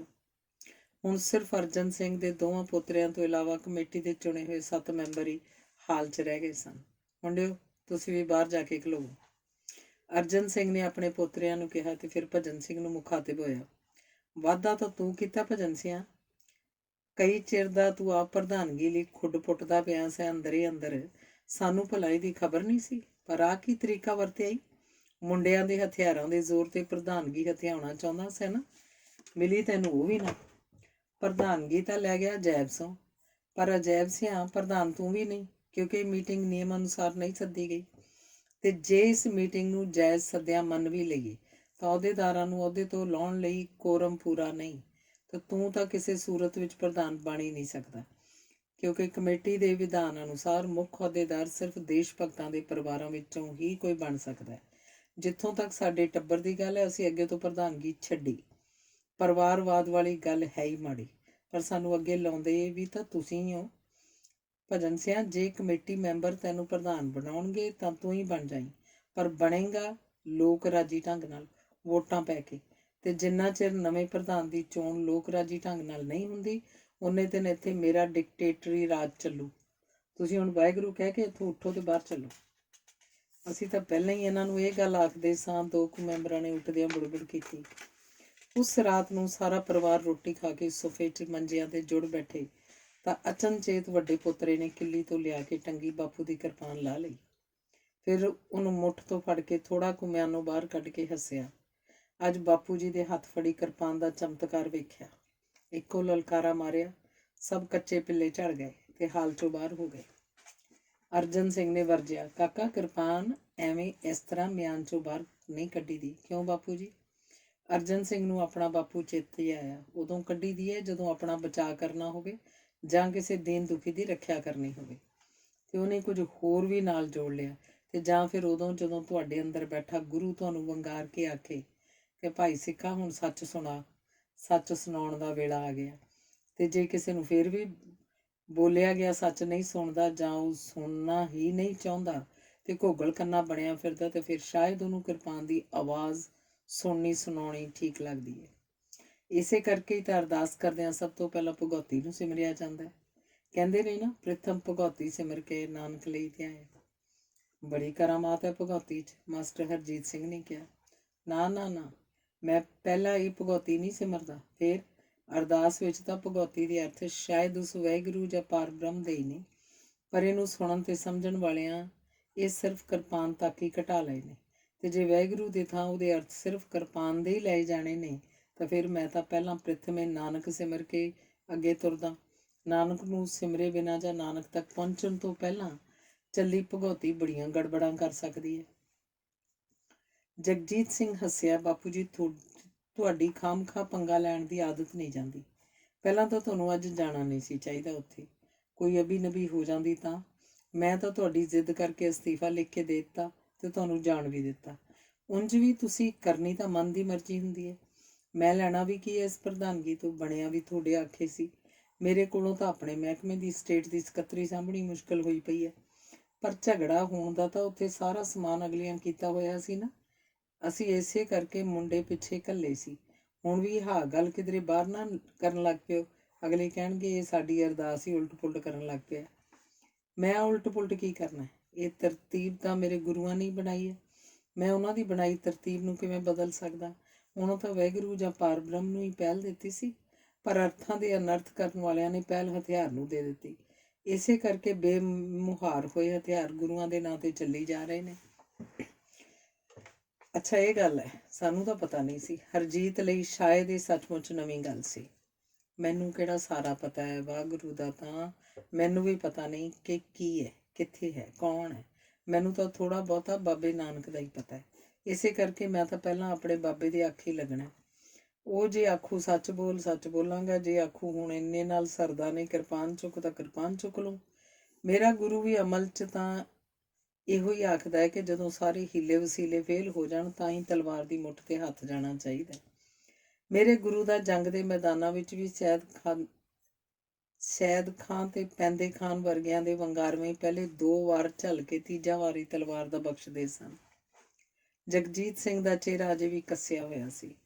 ਪਾਪਾ, ਤੁਸੀਂ ਐਵੇਂ ਬਾਪੂ ਜੀ ਨੂੰ ਕਹਿੰਦੇ ਰਹਿੰਦੇ ਹੋ।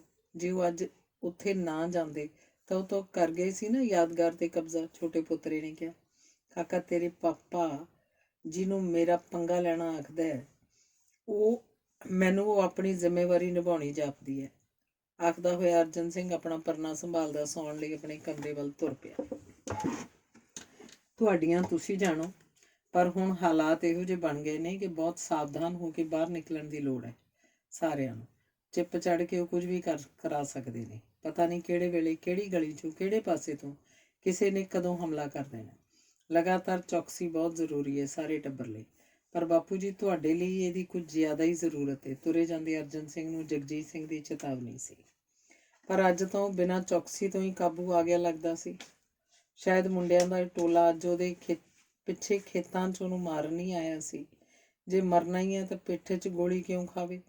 ਪਰ ਫਿਰ ਖਿਆਲ ਆਇਆ, ਜੇ ਉਹਨਾਂ ਚੁੱਪ ਚੁਪੀਤੇ ਮਾਰਨਾ ਹੁੰਦਾ ਤਾਂ ਉਹਦੀ ਪਿੱਠ ਵਿਚਲੀ ਵੱਟੇ ਹੀ ਉਹ ਬੰਬੀ ਵੱਲ ਆਏ ਜਾਪਦੇ ਸਨ, ਮਾਰ ਦਿੰਦੇ। ਤਾਂ ਕਿ ਹੁਣ ਉਹਨੂੰ ਵੰਗਾਰ ਕੇ ਮਾਰਨਗੇ। ਉਹਨਾਂ ਮਾਰਨਾ ਹੀ ਹੈ ਤਾਂ ਵੇਖੀ ਜਾਓ, ਪਰ ਉਹਨਾਂ ਨੂੰ ਵੰਗਾਰਨ ਦਾ ਮੌਕਾ ਦੇਣ ਤੋਂ ਪਹਿਲਾਂ ਆਪ ਕਿਉਂ ਨਾ ਵੰਗਾਰ ਬਣ ਕੇ ਉਹਨਾਂ ਅੱਗੇ ਜਾ ਖਲੋਵਾਂ। ਗੁਰੂ ਦਾ ਸਿੰਘ ਹੋ ਕੇ ਮੈਦਾਨ ਛੱਡ ਕੇ ਭੱਜਦਾ ਕੀ ਮੈਂ ਚੰਗਾ ਲੱਗਾਂਗਾ। ਸੇਕ ਉਹਦੇ ਸਿਰ ਨੂੰ ਚੜ੍ਹਦਾ ਜਾਂਦਾ ਸੀ। ਉਹ ਇਸ ਸੇਕ ਤੋਂ ਭਾਰ ਮੁਕਤ ਹੋਣਾ ਚਾਹੁੰਦਾ ਸੀ। ਅੰਦਰੋਂ ਬਹੁਤ ਕਾਹਲਾ, ਪਰ ਬਾਹਰੋਂ ਠਰਮੇ ਨਾਲ ਹੌਲੀ ਹੌਲੀ ਤੁਰਦਾ ਉਹ ਬੰਬੀ ਕੋਲ ਗਿਆ। ਮੁੰਡਿਆਂ ਨੇ ਉਹਦੇ ਵੱਲ ਵੇਖਿਆ। ਉਹ ਕਿੱਲੀ ਵੱਲ ਵਧਿਆ। ਕਿਰਪਾਨ ਨੂੰ ਹੱਥ ਲਾਉਣ ਤੋਂ ਪਹਿਲਾਂ ਉਹਨੇ ਆਖਿਆ ਸਿੰਘ, ਪਰ ਉਹਦੀ ਜ਼ਬਾਨ ਰੁਕ ਗਈ। ਸਿੰਘਾ, ਆਹ ਹਥਿਆਰ ਪਾਸੇ ਕਰੀ ਜ਼ਰਾ। ਆਖਣ ਨੂੰ ਉਹਦਾ ਚਿੱਤ ਨਾ ਕੀਤਾ।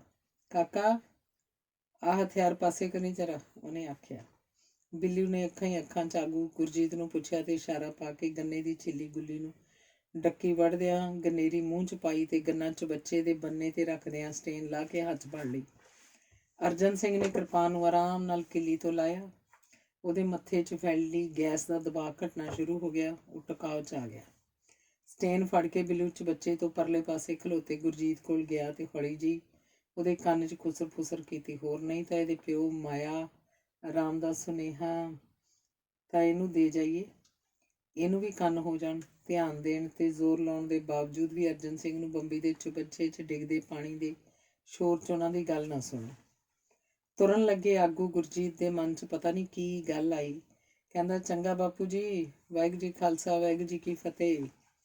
ਅਰਜਨ ਸਿੰਘ ਉਹਨਾਂ ਨੂੰ ਬੜੀ ਭੈੜੀ ਬਦਅਸੀਸ ਦੇਣੀ ਚਾਹੁੰਦਾ ਸੀ। ਜਿਹੜੀ ਕਰਤੂਤ ਉਹਨਾਂ ਨੇ ਪਰਸੋਂ ਕੀਤੀ ਸੀ, ਉਹਦੇ ਲਈ ਤਾਂ ਉਹ ਵੱਡੀ ਤੋਂ ਵੱਡੀ ਸਜ਼ਾ ਦੇ ਹੱਕਦਾਰ ਸਨ। ਉਹਨਾਂ ਨੇ ਉਹਦੇ ਇਸ਼ਟ ਦਾ ਕਤਲ ਕੀਤਾ ਸੀ, ਉਹਦੇ ਰਹਿਬਰ ਦਾ। ਪਰ ਉਹਦੇ ਮੂੰਹੋਂ ਨਿਕਲ ਗਿਆ, ਵਾਹਿਗੁਰੂ ਜੀ ਖਾਲਸਾ ਪੁੱਤਰੋ, ਜਿਉਂਦੇ ਵਸਦੇ ਰਹੋ। ਉਹਨੇ ਜਾਂਦੇ ਤਿੰਨਾਂ ਮੁੰਡਿਆਂ ਦੀਆਂ ਪਿੱਠਾਂ ਵੱਲ ਵੇਖਿਆ। ਇੱਕ ਪਲ ਉਹਨੂੰ ਜਗਜੀਤ, ਹਰਜੀਤ ਤੇ ਫੁੰਮਣ ਜਾਂਦੇ ਲੱਗੇ। ਆਪਣੇ ਆਪ ਤੇ ਹਾਸਾ ਵੀ ਆਇਆ। ਇੱਕਦਮ ਕੀ ਹੋ ਜਾਂਦਾ ਉਹਨੂੰ, ਕਦੀ ਅੱਗ ਦਾ ਬਲਦਾ ਗੋਲਾ, ਕਦੀ ਪਿਘਲੀ ਹੋਈ ਬਰਫ਼। 2-3 ਜਾਣ ਪਛਾਣ ਵਾਲੀਆਂ ਚਿੜੀਆਂ ਉਹਦੇ ਲਾਗੇ ਆ ਕੇ ਚੂੰ ਚੂੰ ਕਰਨ ਲੱਗੀਆਂ। ਦਾਣਾ ਦੇ ਨਿਆਣਿਆਂ ਵਾਲੀ ਜਿੱਦ। ਬਰਫ਼ ਪਿਘਲ ਗਈ। ਬੰਬੀ ਵਾਲੇ ਕੋਠੇ 'ਚ ਗਿਆ ਤੇ ਮਿੱਟੀ ਦੇ ਵੱਡੇ ਮੱਗੇ 'ਚ ਇਸੇ ਮਕਸਦ ਲਈ ਰੱਖੇ ਕਣਕ, ਬਾਜਰੇ ਤੇ ਚੌਲਾਂ ਦੇ ਟੋਟੇ ਦੀ ਮੁੱਠ ਭਰ ਲਿਆਇਆ। ਚੁਬੱਚੇ ਦੀ ਚੌੜੀ ਬੰਨੀ ਤੇ ਥੋੜ੍ਹੀ ਜਿਹੀ ਮੁੱਠ ਢਿੱਲੀ ਕੀਤੀ ਤਾਂ 3-4 ਹੋਰ ਚਿੜੀਆਂ ਵੀ ਪਤਾ ਨਹੀਂ ਕਿੱਧਰੋਂ ਆਣ ਟਪਕੀਆਂ। ਉਹ ਲਾਗੇ ਖਲੋਤਾ ਉਹਨਾਂ ਦੀਆਂ ਤੇਜ਼ ਚੱਲਦੀਆਂ ਨਿੱਕੀਆਂ ਨਿੱਕੀਆਂ ਚੁੰਝਾਂ ਢੁਕਵਾਂ ਥਾਂ ਬਦਲਣ ਲਈ ਟਪੂਸੀਆਂ ਲਾਉਂਦੇ ਪੈਰਾਂ ਦੇ ਫੜਕਦੇ ਖੰਭਾਂ ਨੂੰ ਨਿਹਾਰਨ ਲੱਗਾ। ਕਿਸੇ ਡੂੰਘ 'ਚ ਉਤਰ ਗਿਆ। ਦੇਸ਼ ਦੀ ਵੰਡ ਤੋਂ ਪਹਿਲਾਂ ਦੇ ਦਿਨ ਸਨ। ਜਵਾਨੀ ਦਾ ਵਾਰਾ ਪਹਿਰਾ ਉਹਦੇ ਅਜੀਬ ਸ਼ੌਕ ਕੁੱਕੜ, ਕਬੂਤਰ ਤੇ ਬਟੇਰੇ ਪਾਲਣੇ। ਉਹਨਾਂ ਨੂੰ ਚਾਂਦੀ ਦੇ ਵਰਕਾਂ 'ਚ ਬਦਾਮਾਂ, ਮੇਵਿਆਂ ਤੇ ਮਨੱਕਿਆਂ ਦਾ ਚੂਰਾ ਲਪੇਟ ਕੇ ਖਵਾਉਣਾ। ਫਿਰ ਕੁੱਕੜਾਂ ਬਟੇਰਿਆਂ ਦੀ ਲੜਾਈ ਤੇ ਕਬੂਤਰਾਂ ਨੂੰ ਉਡਾਉਣ ਦੀਆਂ ਸ਼ਰਤਾਂ ਲਾਉਣੀਆਂ। ਇੱਕ ਵਾਰ ਤਰਨਤਾਰਨੋਂ ਮੱਸਿਆ ਵੇਖ ਕੇ ਆਉਂਦਿਆਂ ਉਹਨੂੰ ਆਪਣੇ ਬੇਲੀ ਫੱਜੇ ਤੇਲੀ ਦੀ ਦੱਸੀ ਗੱਲ ਯਾਦ ਆਈ। ਝਬਾਲ ਅੱਡੇ ਤੇ ਮਾਇਆ ਰਾਮ ਮਸ਼ੀਨ ਵਾਲਾ ਜਨੌਰਾਂ ਦਾ ਬੜਾ ਵਧੀਆ ਦਾਣਾ ਰੱਖਦਾ।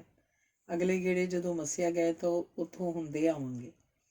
ਉਹਨੇ ਘੁੱਗੂ ਦੀ ਆਵਾਜ਼ ਦੀ ਸੂਹ ਨਾਲ ਮਸ਼ੀਨ ਲੱਭ ਲਈ। ਮਾਇਆ ਰਾਮ ਕੰਡੇ ਤੇ ਬੈਠਾ ਦਾਣੇ ਜੋਖ ਰਿਹਾ ਸੀ। ਇੱਕ ਮੁੰਡਾ ਚੱਲਦੀ ਮਸ਼ੀਨ ਅੱਗੇ ਪੀਸੀਂਦਾ ਆਟਾ ਪਾਉਣ ਲਈ ਬੋਰੀ ਲਾਈ ਖੜਾ ਸੀ। ਸ਼ਾਹ ਜੀ, ਜਨੌਰਾਂ ਲਈ ਦਾਣਾ ਚਾਹੀਦਾ। ਜਿੰਨਾ ਚਾਹੇ ਜਵਾਨਾ। ਮਾਇਆ ਰਾਮ ਆਪ ਉੱਠ ਕੇ ਇੱਕ ਨੁੱਕਰ ਵੱਲ ਵਧਿਆ।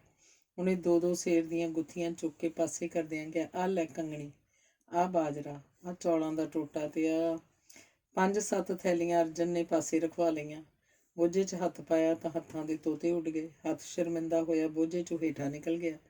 16 ਰੁਪਏ ਸਨ। ਗੰਢ ਦੇ ਪੱਲੇ ਕਿਸੇ ਨੇ ਮੱਸਿਆ 'ਚ ਉਹਦੀ ਗੰਢ ਖਸਕਾ ਲਈ ਸੀ। ਨਿਰਾਸ਼ਾ 'ਚ ਸਿਰ ਹਿਲਾ ਕੇ ਉਹਨੇ ਆਖਿਆ, ਸ਼ਾਹ ਜੀ ਰਹਿਣ ਦਿਓ ਦਾਣਾ, ਕੋਈ ਗੰਢ ਕੱਪ ਦਾਲ ਆ ਗਿਆ ਪੈਸਿਆਂ ਨੂੰ। ਉਹਨੇ ਆਪ ਹੀ ਦਾਣੇ ਵਾਲੀਆਂ ਗੁੱਥੀਆਂ ਚੁੱਕ ਕੇ ਟਿਕਾਣੇ ਸਿਰ ਰੱਖਣੀਆਂ ਸ਼ੁਰੂ ਕਰਤੀਆਂ ਤਾਂ ਮਾਇਆ ਰਾਮ ਕਹਿੰਦਾ, ਜਵਾਨਾ ਗੁੱਥੀਆਂ ਲੈ ਜਾ, ਪੈਸੇ ਆਪੇ ਆ ਜਾਣਗੇ, ਪੈਸਿਆਂ ਦਾ ਫਿਕਰ ਨਾ ਕਰ ਤੂੰ। ਉਹ ਮਾਇਆ ਰਾਮ ਦੀ ਸਖਾਵਤ ਤੇ ਦਰਿਆ ਦਿਲੀ ਤੇ ਹੈਰਾਨ। ਚੰਗੇ ਭਲੇ ਜਾਣ ਪਛਾਣ ਵਾਲਿਆਂ ਨੂੰ ਵੀ ਕੋਈ ਛੇਤੀ ਕਿਤੇ ਉਧਾਰ ਨਹੀਂ ਦਿੰਦਾ। ਉਸ ਨਾਲ ਤਾਂ ਮਾਇਆ ਰਾਮ ਦੀ ਨਾ ਕੋਈ ਜਾਣ ਨਾ ਪਛਾਣ, ਨਾ ਉਹਦੇ ਪਿੰਡ ਦਾ ਉਹਨੂੰ ਕੋਈ ਥਹੁ ਪਤਾ। ਪਹਿਲੀ ਵਾਰ ਇੱਕ ਦੂਜੇ ਨੂੰ ਮਿਲੇ। ਸ਼ਾਹ ਜੀ, ਦਾਣਾ ਤਾਂ ਮੈਂ ਲੈ ਜਾਊਂ, ਪਰ ਪਹਿਲਾਂ ਮੇਰਾ ਇੱਕ ਸ਼ੰਕਾ ਨਿਵਰਤ ਕਰੋ। ਪੁੱਛ ਜਵਾਨਾ, ਨਾ ਤੁਸੀਂ ਮੈਨੂੰ ਜਾਣੋ ਨਾ ਪਛਾਣੋ, ਨਾ ਮੇਰੇ ਅੱਗੇ ਪਿੱਛੇ ਦਾ ਤੁਹਾਨੂੰ ਕੋਈ ਪਤਾ। ਕੱਲ ਨੂੰ ਮੈਂ ਤੁਹਾਡੇ ਪੈਸੇ ਦੇਣ ਆਵਾਂ ਹੀ ਨਾ, ਤੁਸੀਂ ਇਹ ਨਹੀਂ ਸੋਚਿਆ ਕਿ ਮੈਨੂੰ ਕਿੱਥੋਂ ਲੱਭੋਗੇ।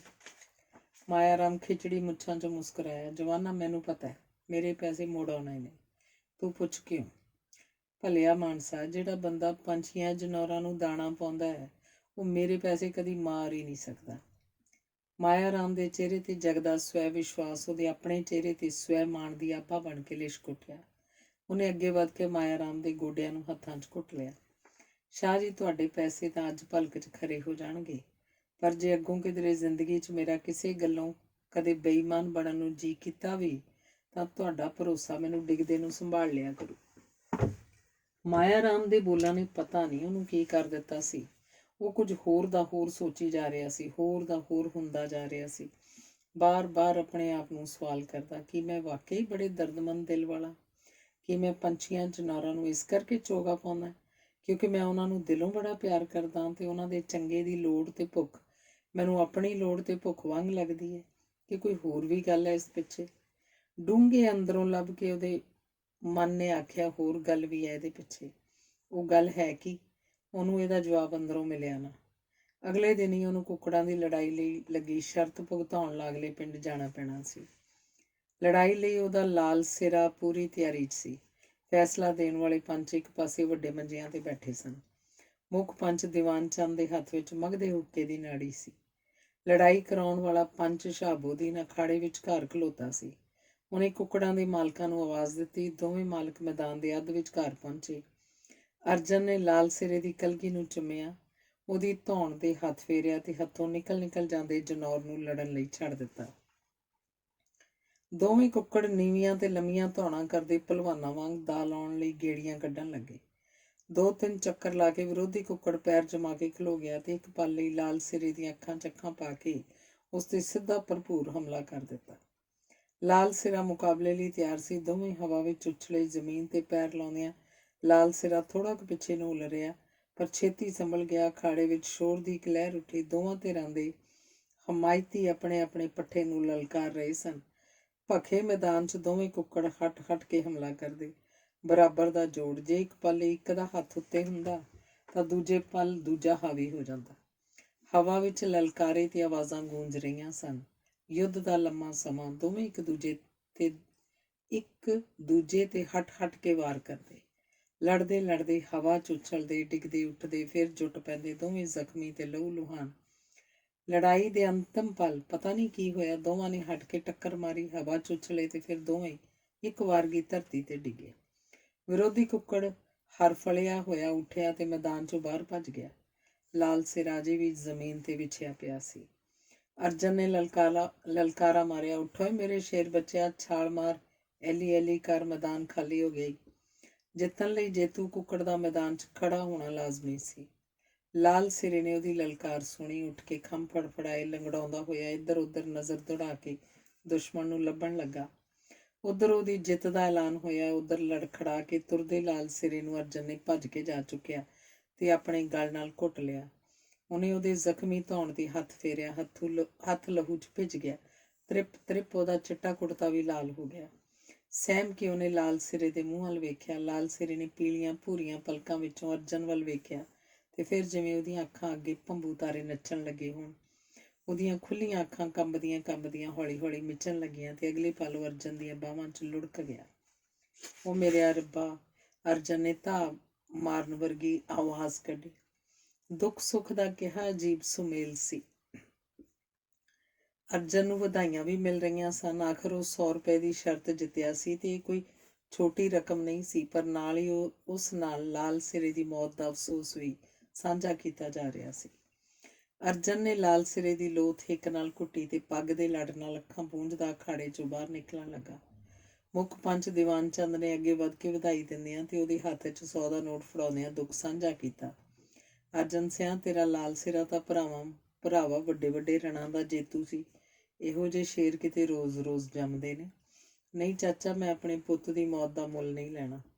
ਉਹਨੇ ਨੋਟ ਵਾਪਸ ਮੋੜਦਿਆਂ ਕਿਹਾ, ਜਿੱਧਰ ਗਈਆਂ ਬੇੜੀਆਂ ਉੱਧਰ ਗਏ ਮਲਾ, ਜਿੱਥੇ ਇਹ ਗਿਆ ਉੱਧਰ ਗਈਆਂ ਇਹਦੀਆਂ ਜਿੱਤੀਆਂ ਸ਼ਰਤਾਂ। ਦੀਵਾਨ ਚੰਦ ਨੇ ਨੋਟ ਉਹਦੇ ਬੋਝੇ 'ਚ ਤੁੰਨ ਦਿੱਤਾ। ਉਹ ਆਪਣੀ ਢਾਣੀ ਨਾਲ ਪਿੰਡ ਨੂੰ ਤੁਰ ਪਿਆ। ਉਹਦੇ ਸਾਥੀ ਫੱਜੇ ਤੇਲੀ ਨੇ ਆਖਿਆ, ਸਰਦਾਰ, ਆਪਣਾ ਲਾਲ ਸਿਰਾ ਮੈਦਾਨ 'ਚ ਸ਼ਹੀਦ ਹੋ ਗਿਆ, ਰਣ ਤੱਤੇ ਦਾ ਸੂਰਮਾ। ਇਹਦੀ ਤਾਂ ਯਾਦਗਾਰੀ ਸਮਾਧੀ ਬਣਾਉਣੀ ਚਾਹੀਦੀ ਆ। ਉਹ ਚੱਲ ਓਏ ਬਿੱਜੂਆ ਜਿਹਾ, ਮੂੰਹ ਨਾ ਚੰਗਾ ਹੋਵੇ ਤਾਂ ਬੰਦਾ ਗੱਲ ਤਾਂ ਚੱਜ ਦੀ ਕਰੇ। ਜਾ ਕੇ ਮਸਾਲਾ ਲਾ ਕੇ ਭੁੰਨ ਕੇ ਖਾਂਦੇ ਆ। 100 ਦਾ ਖੜਖੜ ਕਰਦਾ ਨੋਟ ਜੱਟ ਦੇ ਬੁੱਝੇ 'ਚ ਠੇਕੇ ਦੀਆਂ 2 ਬੋਤਲਾਂ ਲੈਂਦੇ ਜਾਂਦੇ ਆ। ਜਸ਼ਨ ਹੋਊ ਅੱਜ ਤਾਂ। ਅਰਜਨ ਦੇ ਚਚੇਰੇ ਭਰਾ ਪ੍ਰੀਤੂ ਨੇ ਫੱਜੇ ਨੂੰ ਝਿੜਕਿਆ ਤਾਂ ਅਰਜਨ ਨੇ ਲਾਲ ਗਹਿਰੀਆਂ ਅੱਖਾਂ ਨਾਲ ਉਸ ਵੱਲ ਘੂਰ ਕੇ ਵੇਖਿਆ। ਫੇਰ ਨਹੀਂ ਸਾਰੇ ਰਾਹ ਕਿਸੇ ਨੇ ਗੱਲ ਕੀਤੀ। ਘਰ ਜਾ ਕੇ ਚਿੱਟੇ ਲੱਠੇ ਦੇ ਨਵੇਂ ਕੱਪੜੇ 'ਚ ਲਾਲ ਸਿਰੇ ਨੂੰ ਲਪੇਟਿਆ ਤੇ ਹਵੇਲੀ ਦੀ ਇੱਕ ਨੁੱਕਰੇ ਟੋਆ ਪੁੱਟ ਕੇ ਉਹਨੂੰ ਜ਼ਮੀਨ 'ਚ ਨੱਪ ਦਿੱਤਾ। ਉਹਦੀ ਨਵੀਂ ਬਣੀ ਸਮਾਧ ਦੇ ਸਿਰਹਾਣੇ ਬਹਿੰਦਿਆਂ ਅਰਜਨ ਨੇ ਪੁੱਠੇ ਹੱਥ ਨਾਲ ਸਭ ਨੂੰ ਤੁਰ ਜਾਣ ਦਾ ਇਸ਼ਾਰਾ ਕੀਤਾ। ਫੱਜਾ ਉਹਦੇ ਮੋਢੇ ਨੂੰ ਘੁੱਟ ਕੇ ਉਹਦੇ ਕੋਲ ਹੀ ਬਹਿ ਗਿਆ। ਫੱਜਿਆ, ਮੈਨੂੰ ਕੱਲ੍ਹ ਪੰਡਤ ਮਾਇਆ ਰਾਮ ਨੇ ਜਿਹੜੀ ਗੱਲ ਆਖੀ ਸੀ, ਉਹਦੀ ਸੋਝੀ ਤਾਂ ਮੈਨੂੰ ਹੁਣ ਆਈ ਹੈ। ਉਹ ਸ਼ਾਇਦ ਮੈਨੂੰ ਬੜਾ ਦਿਆਲੂ ਤੇ ਦਇਆਵਾਨ ਸਮਝਦਾ ਸੀ, ਪਰ ਮੇਰਾ ਕੰਮ ਤਾਂ ਹੈ ਸੀ ਸ਼ਰਤਾਂ ਲਾਉਣੀਆਂ ਤੇ ਜਿੱਤਣੀਆਂ, ਵਧਾਈਆਂ ਲੈਣਾ, ਜਿੱਤ ਦੇ ਜਸ਼ਨ ਮਨਾਉਣਾ, ਵਧੀਆ ਜਨੌਰ ਪਾਲਣ ਦੀ, ਸਰਦਾਰੀ ਦਾ ਮਾਣ ਕਰਨਾ ਤੇ ਨਾਲ ਲੋਕਾਂ ਦੀ ਬੱਲੇ ਬੱਲੇ ਸੁਣ ਕੇ ਖੁਸ਼ ਹੋਣਾ। ਇਹ ਸੀ ਉਹ ਹੋਰ ਗੱਲ ਜਿਹਦੀ ਮੈਨੂੰ ਸਮਝ ਨਹੀਂ ਸੀ ਪਈ। ਪਰ ਸ਼ਰਤਾਂ ਨਿਭਾਉਂਦੇ ਆਪਣੇ ਜਨੌਰਾਂ ਦਾ ਹੁੰਦਾ ਘਾਣ ਤੇ ਉਹਨਾਂ ਦੀ ਤਕਲੀਫ ਮੈਂ ਕਦੀ ਇਸ ਤਰ੍ਹਾਂ ਮਹਿਸੂਸ ਨਹੀਂ ਕੀਤੀ। ਸ਼ਾਇਦ ਮਹਿਸੂਸ ਤਾਂ ਮੈਂ ਕਰਦਾ ਸਾਂ, ਪਰ ਮਾਇਆ ਰਾਮ ਦੀ ਗੱਲ ਨੇ ਉਹਨੂੰ ਹੋਰ ਹੀ ਪਾਸੇ ਸੋਚਣ ਲਾ ਦਿੱਤਾ ਸੀ। ਉਹਨੂੰ ਲੱਗਾ ਉਹ ਮਾਇਆ ਰਾਮ ਅੱਗੇ ਪੂਰਾ ਸੱਚਾ ਨਹੀਂ। ਉਹ ਨਿਰਸਵਾਰਥ ਹੋ ਕੇ ਨਹੀਂ ਸੀ ਪੰਛੀਆਂ ਜਨੌਰਾਂ ਨੂੰ ਚੋਗਾ ਪਾਉਂਦਾ। ਇਸ ਪਿੱਛੇ ਤਾਂ ਉਹਦਾ ਆਪਣਾ ਲਾਲਚ ਸੀ, ਆਪਣਾ ਮਕਸਦ। ਉਹਦੇ ਪਹਿਲਵਾਨ ਸਰੀਰੋਂ ਤਕੜੇ ਰਹਿਣ ਤੇ ਜਿੱਤਾਂ ਤੇ ਮੱਲਾਂ ਮਾਰ ਕੇ ਆਉਣ। ਉਹ ਏਡਾ ਦਿਆਲੂ ਤੇ ਦਇਆਵਾਨ ਕਿੱਥੇ ਸੀ। ਅਗਲੇ ਦਿਨ ਸਵੇਰੇ ਲੱਸੀ ਪਾਣੀ ਪੀ ਕੇ ਉਹ ਤੇ ਫੱਜਾ ਘੋੜੀ ਲੈ ਕੇ ਮਾਇਆ ਰਾਮ ਦਾ ਕਰਜ਼ ਲਾਉਣ ਝਬਾਲ ਨੂੰ ਤੁਰ ਪਏ। ਮਾਇਆ ਰਾਮ ਦਾ ਉਧਾਰ ਉਹਦੇ ਹੱਥ ਫੜਾ ਕੇ ਅਤੇ ਲਾਲ ਸਿਰੇ ਦੀ ਮੌਤ ਦੀ ਕਹਾਣੀ ਸੁਣਾ ਕੇ ਅਰਜਨ ਕਹਿੰਦਾ, ਸ਼ਾਹ ਜੀ, ਤੁਸੀਂ ਤਾਂ ਮੈਨੂੰ ਬੜੇ ਦਰਦਮੰਦ ਦਿਲ ਵਾਲਾ ਬੰਦਾ ਸਮਝਿਆ ਸੀ, ਜਿਹੜਾ ਜਨੌਰਾਂ ਨੂੰ ਰੱਬ ਦੇ ਜੀ ਸਮਝ ਕੇ ਦਾਣਾ ਪਾਉਂਦਾ, ਪਰ ਮੈਂ ਤਾਂ ਅਸਲ 'ਚ ਧੁਰ ਅੰਦਰੋਂ ਕਿਤੇ ਜ਼ਾਲਮ ਸਾਂ। ਸੱਚੀ ਪੁੱਛਦੇ ਹੋ, ਮੈਂ ਤਾਂ ਕਾਤਲ ਹਾਂ ਆਪਣੇ ਲਾਲ ਸਿਰੇ ਦਾ। ਤੁਹਾਡੇ ਪੈਰਾਂ ਦੀ ਸਹੁੰ, ਜਨੌਰਾਂ ਨੂੰ ਦਾਣਾ ਤਾਂ ਪਾਉਂ, ਪਰ ਸ਼ਰਤਾਂ ਦੇ ਮੁਕਾਬਲੇ ਅੱਗੇ ਤੋਂ ਸਦਾ ਲਈ ਬੰਦ। ਫਿਰ ਕਈ ਦਹਾਕੇ ਬੀਤ ਗਏ। ਉਹ ਗੱਭਰੂ ਜਵਾਨ ਤੋਂ ਬਾਬਾ ਬਣ ਗਿਆ। ਸ਼ਰਤਾਂ ਲਾਉਣੀਆਂ ਤਾਂ ਦੂਰ, ਉਹਨੇ ਪੰਛੀ ਜਨੌਰ ਰੱਖਣੇ ਹੀ ਬੰਦ ਕਰ ਦਿੱਤੇ, ਪਰ ਉਹਨਾਂ ਨੂੰ ਦਾਣਾ ਪਾਉਣਾ ਨਾ ਛੱਡਿਆ। ਉਹਨੇ ਹਵੇਲੀ 'ਚ ਵੀ ਪਾਣੀ ਦਾ ਵੱਡਾ ਕੁੱਜਾ ਇੱਕ ਨੁੱਕਰੇ ਰੱਖਿਆ ਹੋਇਆ ਸੀ ਤੇ ਸਵੇਰੇ ਸ਼ਾਮ ਉੱਥੇ ਜਾਨਵਰਾਂ ਲਈ ਦਾਣਾ ਖਿਲਾਰਦਾ ਸੀ। ਚਿੜੀਆਂ, ਗਟਾਰਾਂ, ਘੁੱਗੀਆਂ ਉਹਦੇ ਦੁਆਲੇ ਬੇਖੌਫ ਹੋ ਕੇ ਟਪੂਸੀਆਂ ਮਾਰਦੀਆਂ, ਦਾਣਾ ਚੁਗਦੀਆਂ। ਕਦੀ ਕਦੀ ਕੋਈ ਉਹਦੇ ਮੋਢੇ ਤੇ ਹੱਥਾਂ ਤੇ ਵੀ ਆ ਬੈਠਦੀ। ਖੇਤਾਂ 'ਚ ਵੀ ਬੰਬੀ ਵਾਲੇ ਕੋਠੇ 'ਚ ਉਹਨੇ ਦਾਣਿਆਂ ਵਾਲਾ ਕੁੱਜਾ ਇਸੇ ਮਕਸਦ ਲਈ ਰੱਖਿਆ ਸੀ। ਪੁੱਤ ਪੋਤਰੇ ਕਹਿੰਦੇ ਸਨ ਕਿ ਬਾਪੂ ਤਾਂ ਫਸਲਾਂ ਦਾ ਨਾਸ ਮਾਰਨ ਲਈ ਜਨੌਰਾਂ ਨੂੰ ਆਪ ਰੋਟੀ ਵਰਜਦਾ ਹੈ, ਪਰ ਉਹ ਹੱਸ ਕੇ ਆਖਦਾ, ਇਹਨਾਂ ਜਨੌਰਾਂ ਦੇ ਪੈਰਾਂ ਪਿੱਛੇ ਹੀ ਰੱਬ ਸਾਨੂੰ ਰੋਟੀ ਦਿੰਦਾ ਹੈ। ਉਹਨੇ ਮੁੱਠ ਵਿੱਚ ਰਹਿ ਗਏ ਦਾਣੇ ਵੀ ਚੁਬੱਚੇ ਦੀ ਬੰਨੀ ਤੇ ਖਿਲਾਰ ਦਿੱਤੇ ਤੇ ਚਿੜੀਆਂ ਨੂੰ ਚੋਗ ਚੁਗਦਿਆਂ ਵੇਖ ਡੂੰਘੀ ਉਦਾਸੀ 'ਚ ਡੁੱਬ ਗਿਆ। ਮੁੰਡੇ ਸ਼ਾਇਦ ਉਹਨੂੰ ਹੀ ਮਾਰਨ ਆਏ ਸਨ, ਪਰ ਪਤਾ ਨਹੀਂ ਕਿਉਂ ਛੱਡ ਗਏ। ਇਸੇ ਗੁਰਜੀਤ ਨੇ, ਜਿਹੜਾ ਹੁਣ ਸਵੈ ਸਿਰਜਤ ਲੈਫਟੀਨੈਂਟ ਜਨਰਲ ਬਣਿਆ ਹੋਇਆ ਸੀ, ਆਪਣੇ ਦਸਤਖਤਾਂ ਵਾਲੇ ਪੈਡ ਤੇ ਮਾਇਆ ਰਾਮ ਦੇ ਕਤਲ ਦੀ ਜ਼ਿੰਮੇਵਾਰੀ ਓਟੀ ਸੀ। 90 ਸਾਲ ਦਾ ਬੁੱਢਾ ਮਾਇਆ ਰਾਮ ਮਾਰ ਕੇ ਉਹ ਬੜੀ ਸਰਹੰਦ ਫਤਿਹ ਕੀਤੀ ਸਮਝਦਾ ਸੀ। ਮਾਇਆ ਰਾਮ ਦੀ ਅਗਲੀ ਔਲਾਦ ਨੇ ਵੀ ਬਥੇਰੀ ਕਮਾਈ ਕੀਤੀ ਸੀ। ਸ਼ੈਲਰ ਲਾ ਲਏ ਸਨ, ਕੱਪੜੇ ਦੀ ਵੱਡੀ ਦੁਕਾਨ ਚੱਲਦੀ ਸੀ, ਹੋਰ ਕਾਰੋਬਾਰ ਵੀ ਸਨ। ਇਹਨਾਂ ਨੇ ਮਾਇਆ ਰਾਮ ਨੂੰ ਅਗਵਾ ਕਰ ਲਿਆ ਸੀ। 5 ਲੱਖ ਮੰਗਦੇ ਸਨ। ਸਮੇਂ ਸਿਰ ਪੈਸੇ ਨਾ ਪਹੁੰਚੇ ਤੇ ਵਿਚਾਰਾ ਮਾਇਆ ਰਾਮ। ਕੱਲ੍ਹ ਦੀ ਅਖਬਾਰ 'ਚ ਲਹੂ ਵਿੱਚ ਭਿੱਜੀ ਮਾਇਆ ਰਾਮ ਦੀ ਲਾਸ਼ ਦੀ ਤਸਵੀਰ ਵੇਖ ਕੇ ਤੇ ਉਹਦੀ ਮੌਤ ਦੀ ਜ਼ਿੰਮੇਵਾਰੀ ਲੈਂਦੀ ਲੈਫਟੀਨੈਂਟ ਜਨਰਲ ਗੁਰਜੀਤ ਸਿੰਘ ਦੀ ਚਿੱਠੀ ਦਾ ਹਵਾਲਾ ਪੜ੍ਹ ਕੇ ਅਰਜਨ ਸਿੰਘ ਬੌਂਦਲ ਗਿਆ ਸੀ। ਮਾਇਆ ਰਾਮ ਅਜੇ ਵੀ ਮੁਸਕੜੀਆਂ 'ਚ ਹੱਸਦਾ ਉਹਨੂੰ ਕਹਿ ਰਿਹਾ ਸੀ, ਜਿਹੜਾ ਬੰਦਾ ਪੰਛੀਆਂ ਜਨੌਰਾਂ ਨੂੰ ਦਾਣਾ ਪਾਉਂਦਾ ਹੈ, ਉਹ ਮੇਰੇ ਪੈਸੇ ਕਦੀ ਮਾਰ ਹੀ ਨਹੀਂ ਸਕਦਾ। ਤੇ ਜਿਹੜਾ ਕੋਈ ਗੁਰੂ ਦਾ ਸਿੰਘ ਅਖਵਾਏ, ਉਹਦਾ ਦੱਸਿਆ ਬਾਣਾ ਪਾਏ, ਉਹਦੀ ਬਾਣੀ ਦਾ ਪਾਠ ਕਰੇ ਤੇ ਫਿਰ ਤੈਨੂੰ ਹੀ ਮਾਰ ਦੇ। ਮਾਇਆ ਰਾਮਾ, ਗੁਰੂ ਦੇ ਸਿੱਖ ਨੂੰ ਉਹ ਗੁਰੂ ਦਾ ਕੀ ਲੱਗਦਾ ਹੈ? ਉਹਦੇ ਅੰਦਰੋਂ ਹੌਕਾ ਨਿਕਲਿਆ। ਉਹਨਾਂ ਨੇ ਉਹਦੇ ਇਸ਼ਟ ਦਾ ਕਤਲ ਕਰ ਦਿੱਤਾ ਸੀ। ਪਹਿਲੀਆਂ 2 ਮਿਲਣੀਆਂ ਤੋਂ ਬਾਅਦ ਉਹ ਮਾਇਆ ਰਾਮ ਦਾ ਮੁਰੀਦ ਹੋ ਗਿਆ ਸੀ। ਸ਼ਾਹ ਜੀ, ਤੁਸੀਂ ਮੈਨੂੰ ਦੁਨੀਆ ਨੂੰ ਵੇਖਣ ਵਾਲੀ ਨਵੀਂ ਨਜ਼ਰ ਦਿੱਤੀ ਹੈ। ਤੁਸੀਂ ਮੇਰੇ ਗੁਰੂ ਹੋ।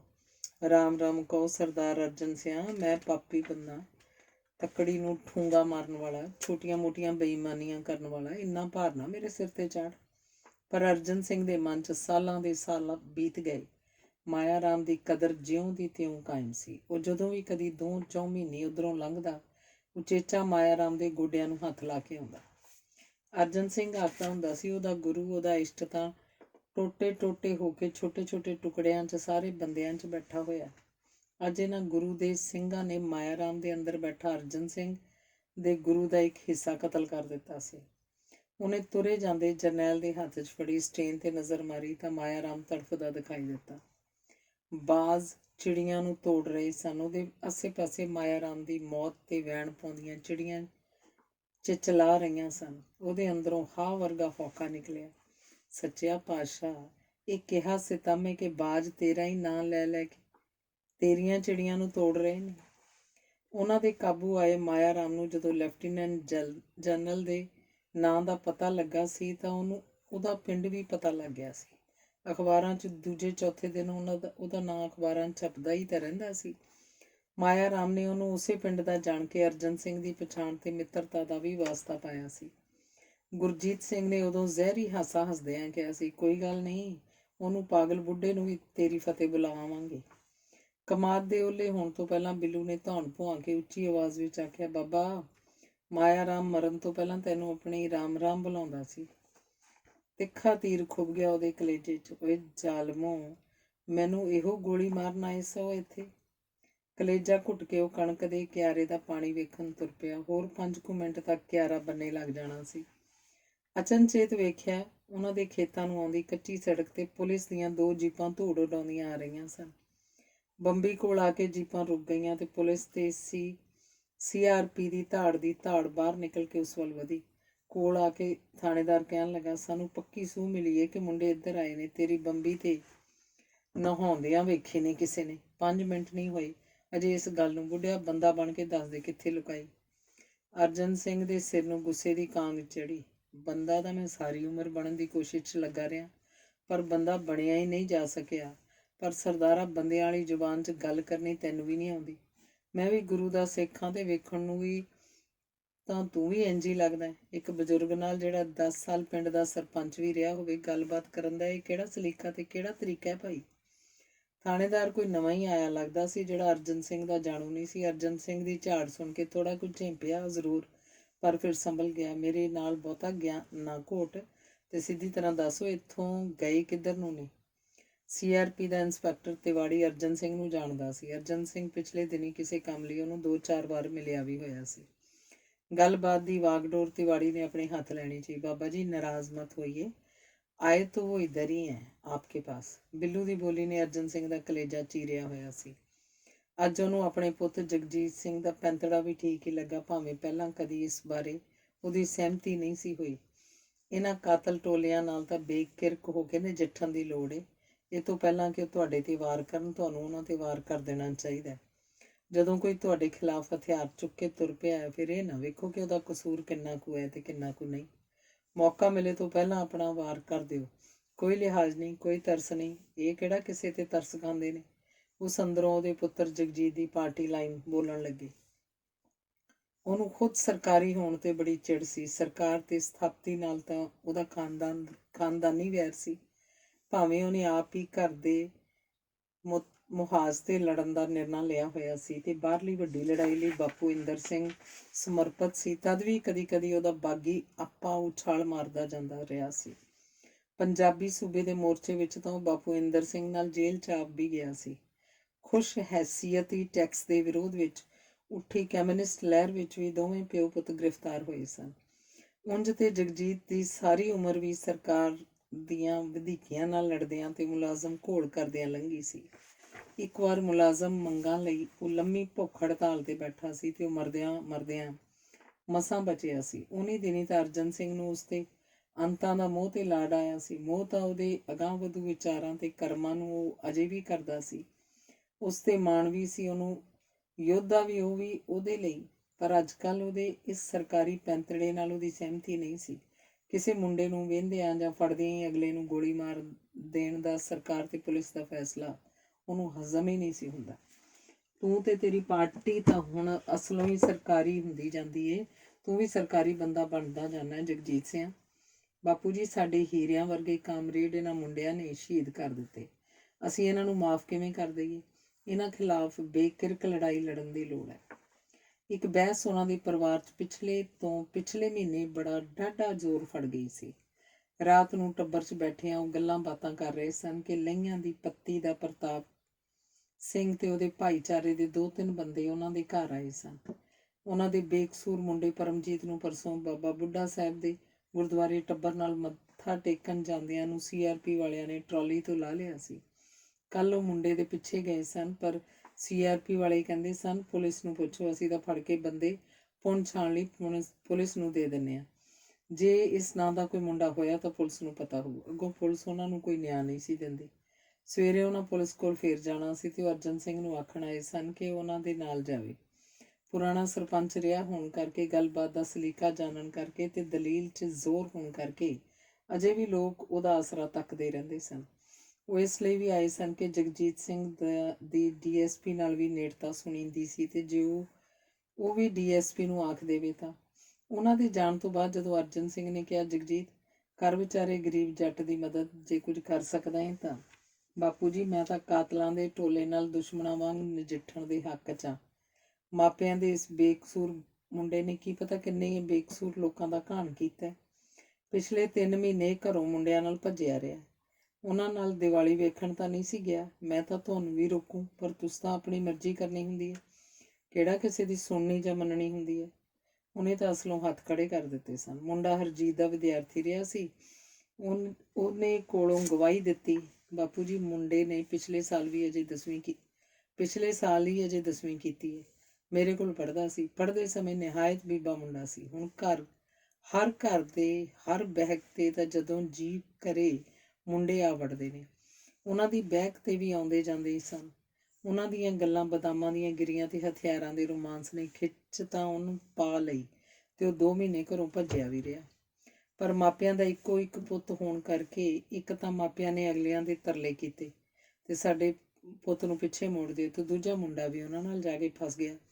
ਮਹਿਸੂਸ ਕਰਦਾ ਸੀ। ਅਜੇ ਹਫ਼ਤਾ ਨਹੀਂ ਹੋਇਆ ਉਹ ਮੈਨੂੰ ਮਿਲਿਆ ਸੀ। ਉਹਨੂੰ ਖੁੱਲ੍ਹਾ ਫਿਰਦਾ ਵੇਖ ਕੇ ਮੈਂ ਵੀ ਪੁੱਛ ਲਿਆ ਤਾਂ ਉਹ ਫਿੱਸ ਪਿਆ। ਕਹਿੰਦਾ, ਮਾਸਟਰ ਜੀ, ਐਵੇਂ ਚਾਚੀ ਉਹਨਾਂ ਦਾ ਝੋਲਾ ਚੁੱਕ ਕੇ ਤੁਰ ਪਿਆ। ਅੱਗੇ ਤੋਂ ਕੰਨਾਂ ਨੂੰ ਹੱਥ ਲਾਏ, ਜਿੰਨੀ ਨਾਤੀ ਉਹਨਾਂ ਪੁੰਨ। ਮੈਂ ਤਾਂ ਹੁਣ ਉੱਧਰ ਮੂੰਹ ਨਹੀਂ ਕਰਦਾ। ਸ਼ੁਕਰ ਏ ਜਿਉਂਦਿਆਂ ਘਰ ਆ ਗਏ, ਤੇ ਉਹਨਾਂ ਨਾਲ ਬਦਾਮਾਂ ਦੀਆਂ ਗਿਰੀਆਂ ਖਾਣ ਨਾਲੋਂ ਭੁੱਖੇ ਰਹਿਣਾ ਚੰਗਾ। ਤਾਂ ਇਹ ਗੱਲ ਹੈ, ਵਾਕਿਆ ਹੀ ਕਸੂਰ ਕੋਈ ਨਹੀਂ ਉਹਦਾ।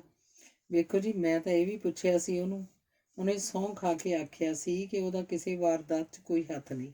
ਮੈਂ ਤਾਂ ਉਹਨੂੰ ਜਦੋਂ ਇਹ ਪੁੱਛਿਆ ਕਿ ਹੁਣ ਤੂੰ ਕੀ ਕਰਨਾ ਚਾਹੁੰਦਾ, ਤਾਂ ਬੜਾ ਮਾਸੂਮ ਜਵਾਬ ਦਿੱਤਾ, ਮਾਸਟਰ ਜੀ, ਮੈਂ ਤਾਂ ਜਿਉਣਾ ਚਾਹੁੰਦਾ। ਘਰਦਿਆਂ ਨਾਲ ਬਾਬਾ ਬਾਬੇ ਬੁੱਢੇ ਮੱਥਾ ਟੇਕਣ ਜਾਣ ਵਾਲੇ ਦਿਨ ਵੀ ਉਹ ਨਵਿਆਂ ਦੀ ਟਰਾਲੀ ਤੇ ਬਹਿ ਕੇ ਸੁਖਣਾ ਲਾਉਣ ਹੀ ਜਾ ਰਹੇ ਸਨ ਕਿ ਉਹਨਾਂ ਦਾ ਪੁੱਤ ਬਾਬੇ ਦੀ ਮਿਹਰ ਨਾਲ ਜਿਉਂਦਾ ਜਾਗਦਾ ਘਰ ਮੁੜ ਆਇਆ। ਫਿਰ ਤਾਂ ਜਗਜੀਤ ਸਿੰਘ ਮੁੰਡੇ ਨੂੰ ਬਚਾਈਏ ਯਾਰ ਕਿਸੇ ਤਰ੍ਹਾਂ, ਅਰਜਨ ਸਿੰਘ ਨੇ ਤਰਲਾ ਲਿਆ। ਪਰ ਜਗਜੀਤ ਨਹੀਂ ਸੀ ਮੰਨਿਆ। ਆਪਣੇ ਸਿਧਾਂਤਕ ਪੈਂਤੜੇ ਤੇ ਕਾਇਮ ਰਿਹਾ ਸੀ। ਅਰਜਨ ਸਿੰਘ ਪਿੰਡ ਦੇ ਹੋਰ ਮੋਹਤਬਰਾਂ ਨਾਲ ਰਲ ਕੇ ਮੁੰਡੇ ਦਾ ਪਤਾ ਕਰਨ ਜਾਂਦਾ ਰਿਹਾ ਸੀ। ਪਹਿਲਾਂ ਤਾਂ ਪੁਲਿਸ ਹੱਥ ਪੱਲਾ ਹੀ ਨਹੀਂ ਸੀ ਫੜਾਉਂਦੀ, ਪਰ ਆਖਰ ਉਹਨਾਂ ਨੂੰ ਸੂਹ ਮਿਲ ਗਈ ਕਿ ਮੁੰਡਾ CRP ਦੇ ਇੰਸਪੈਕਟਰ ਤਿਵਾੜੀ ਕੋਲ ਹੈ। ਉਹ ਤਿਵਾੜੀ ਕੋਲ ਪੁੱਜੇ। ਤਿਵਾੜੀ ਮੰਨ ਤਾਂ ਗਿਆ ਕਿ ਮੁੰਡਾ ਉਹਦੇ ਕੋਲ ਹੈ, ਪਰ ਉਹ ਛੱਡੇਗਾ ਨਹੀਂ ਕਿਉਂਕਿ ਅਜੇ ਉਸ ਕੋਲੋਂ ਪੁੱਛ ਪੜਤਾਲ ਕਰ ਰਿਹਾ। ਅਰਜਨ ਸਿੰਘ ਨੇ ਦਲੀਲ ਦਿੱਤੀ, ਮੰਨ ਲਿਆ ਮੁੰਡਾ ਤੁਸੀਂ ਫੜਿਆ, ਪਰ ਪਿਛਲੇ ਇੰਨੇ ਦਿਨਾਂ 'ਚ ਮੁੱਢਲੀ ਪੁੱਛਗਿੱਛ ਤਾਂ ਹੋਈ ਗਈ ਹੋਏਗੀ। ਜੇ ਉਹਦੇ 'ਚ ਕੁਝ ਹੁੰਦਾ ਤਾਂ ਹੁਣ ਤੱਕ ਨਿਕਲ ਆਉਣਾ ਸੀ। ਅਸੀਂ ਸਹੁੰ ਦਿੰਦੇ ਹਾਂ ਉਹਦੀ ਕਿ ਸਾਡੇ ਮੁੰਡੇ ਨੇ ਕੀਤਾ ਕਰਾਇਆ ਕੁਝ ਨਹੀਂ। ਤੁਹਾਨੂੰ ਵੀ ਪਤਾ ਲੱਗ ਗਿਆ ਹੋਣਾ। ਉਂਝ ਵੀ ਜੇ ਕੱਲ੍ਹ ਕਲੋਤਰ ਨੂੰ ਉਹਦੀ ਕੋਈ ਗੱਲ ਨਿਕਲ ਆਵੇ ਤਾਂ ਅਸੀਂ ਆਪ ਮੁੰਡੇ ਨੂੰ ਤੁਹਾਡੇ ਅੱਗੇ ਪੇਸ਼ ਕਰ ਦਿਆਂਗੇ। ਤਿਵਾੜੀ ਅਰਜਨ ਨੂੰ ਪਾਸੇ ਲੈ ਗਿਆ। ਬਾਬਾ ਜੀ, ਆਪਸ ਕੀ ਬਾਤ ਹੈ? कुएं में गिरी ईंट तो बाहर सूखी नहीं निकले। 1 लाख परसों तक ले आना और लड़का ले जा।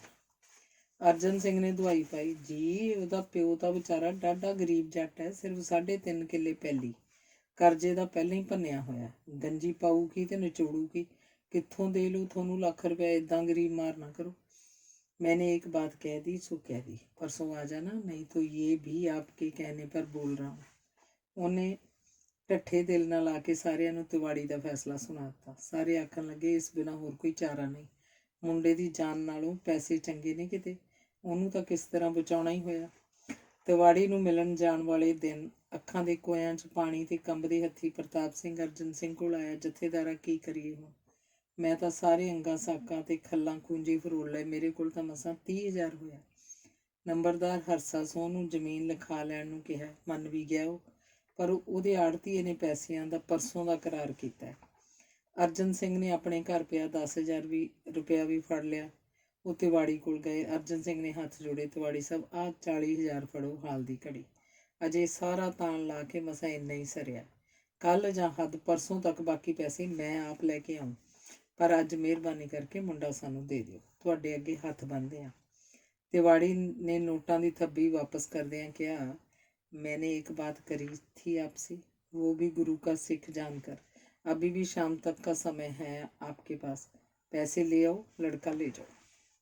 निराश होए वापस परते सन। तिवाड़ी ਦੇ ਆਖੇ ਸ਼ਬਦ ਗੁਰੂ ਕਾ ਸਿੱਖ ਜਾਣकर ਉਹਨੂੰ ਲਾਂਤਾਂ ਪਾ ਰਹੇ ਸਨ। ਉਹ ਗੁਰੂ ਅੱਗੇ ਸ਼ਰਮਿੰਦਾ ਸੀ। ਉਹਨੇ ਹੱਥ ਜੋੜੇ, ਸੱਚਿਆ ਪਾਤਸ਼ਾਹ, ਮੈਂ ਦੱਲਾ ਨਹੀਂ, ਤੂੰ ਵੀ ਜਾਣਦਾ, ਮੈਂ ਕਦੀ ਇਹੋ ਜਿਹੀ ਦਲਾਲੀ ਨਹੀਂ ਕਰਦਾ। ਮੇਰਾ ਮੁੰਡਾ ਹੁੰਦਾ ਤਾਂ ਮੈਂ ਲੜਦਾ, ਧਰਨੇ ਦਿੰਦਾ, ਭੀੜਾਂ ਇਕੱਠੀਆਂ ਕਰਦਾ, ਅਖਬਾਰਾਂ ਕੋਲ ਜਾਂਦਾ, ਲੜਾਈ ਲੜਦਾ, ਪਰ ਇੱਥੇ ਕੀ ਕਰਦਾ? ਮੁੰਡੇ ਦੇ ਘਰ ਦੇ ਤਰਲੇ ਲੈਂਦੇ ਸਨ, ਹੱਥ ਜੋੜਦੇ ਸਨ, ਕਹਿੰਦੇ ਸਨ ਮੈਂ ਗਰਮ ਨਾ ਹੋਵਾਂ, ਬਣਦੀ ਖੇਡ ਕਿਤੇ ਵਿਗੜ ਨਾ ਜਾਏ, ਜਿਵੇਂ ਵੀ ਹੋਵੇ ਮੁੰਡਾ ਛੁਡਵਾ ਲਈਏ। ਪਰਸੋਂ ਵਿੱਚ 1 ਦਿਨ ਹੀ ਤਾਂ ਬਾਕੀ ਹੈ। ਪਰ ਮੁੰਡੇ ਦੀ ਜਿਉਂਦੇ ਰਹਿਣ ਦੀ ਸੱਧਰ ਅਧੂਰੀ ਰਹਿ ਗਈ ਸੀ। ਲੱਖ ਰੁਪਏ ਤੇ ਮੁੰਡੇ ਵਿਚਲੇ 1 ਦਿਨ ਉਮਰਾਂ ਨਾਲੋਂ ਲੰਮਾ ਹੋ ਗਿਆ ਸੀ। ਸ਼ਾਮ ਤੱਕ ਉਹ ਵਾਅਦੇ ਮੁਤਾਬਕ 1 ਲੱਖ ਰੁਪਇਆ ਨਹੀਂ ਪਹੁੰਚਾ ਸਕੇ ਸਨ। ਅਗਲੇ ਦਿਨ ਪਰਮਜੀਤ ਦੇ ਮੁਕਾਬਲੇ 'ਚ ਮਾਰੇ ਜਾਣ ਦੀ ਖਬਰ ਆ ਗਈ ਸੀ। ਕਈ ਦਿਨ ਪਰਮਜੀਤ ਦੇ ਬੋਲ ਜਿਹੜੇ ਅਰਜਨ ਸਿੰਘ ਨੇ ਹਰਜੀਤ ਦੀ ਜ਼ਬਾਨੀ ਸੁਣੇ ਸਨ, ਉਹਦੇ ਕੰਨਾਂ 'ਚ ਗੂੰਜਦੇ ਰਹੇ, ਮੈਂ ਜਿਉਣਾ ਚਾਹੁੰਦਾ, ਮੈਂ ਜਿਉਣਾ ਚਾਹੁੰਦਾ। ਪਰ ਪਰਮਜੀਤ ਪੁਲਿਸ ਤੇ ਮੁੰਡਿਆਂ ਵਿਚਕਾਰ ਅਚਨਚੇਤ ਫਿਰ ਮਾਇਆ ਰਾਮ ਆ ਕੇ ਖਲੋ ਗਿਆ। ਗੁੱਸੇ 'ਚ ਭਰੇ ਅਰਜਨ ਸਿੰਘ ਦਾ ਜੀ ਕੀਤਾ ਪੁਲਿਸ ਨੂੰ ਆਖਿਆ, ਉਹ ਜਾਂਦੇ ਨੇ ਐ ਨੂੰ ਕਮਾਦ ਦੇ ਓਹਲੇ ਹੋਇਆ, ਅਜੇ ਮਸਾਂ 5 ਮਿੰਟ ਨਹੀਂ ਹੋਏ। ਉਹ ਮਾਇਆ ਰਾਮ ਨੂੰ ਕਤਲ ਕੀਤੇ ਜਾਣ ਤੇ ਹੁਣ ਕਲੇਜੇ 'ਚ ਬਰਛੀ ਵਾਂਗ ਖੋਭੀ ਬੋਲੀ ਦਾ ਤੱਤੇ ਘਾਹ ਹੀ ਬਦਲਾ ਲੈ ਲੈਣਾ ਚਾਹੁੰਦਾ ਸੀ। ਪਰ ਉਹਦੀਆਂ ਅੱਖਾਂ ਅੱਗੇ ਜਿਉਣ ਲਈ ਤਰਲੇ ਲੈਂਦਾ ਪਰਮਜੀਤ ਆ ਕੇ ਖਲੋ ਗਿਆ, ਆਖਣ ਲੱਗਾ, ਮੈਂ ਜਿਉਣਾ ਚਾਹੁੰਦਾ। ਅਗਲੇ ਪਲ ਪਰਮਜੀਤ ਦਾ ਤਰਲਾ ਮਾਇਆ ਰਾਮ ਦੇ ਤਰਲਿਆਂ 'ਚ ਵੱਟ ਗਿਆ।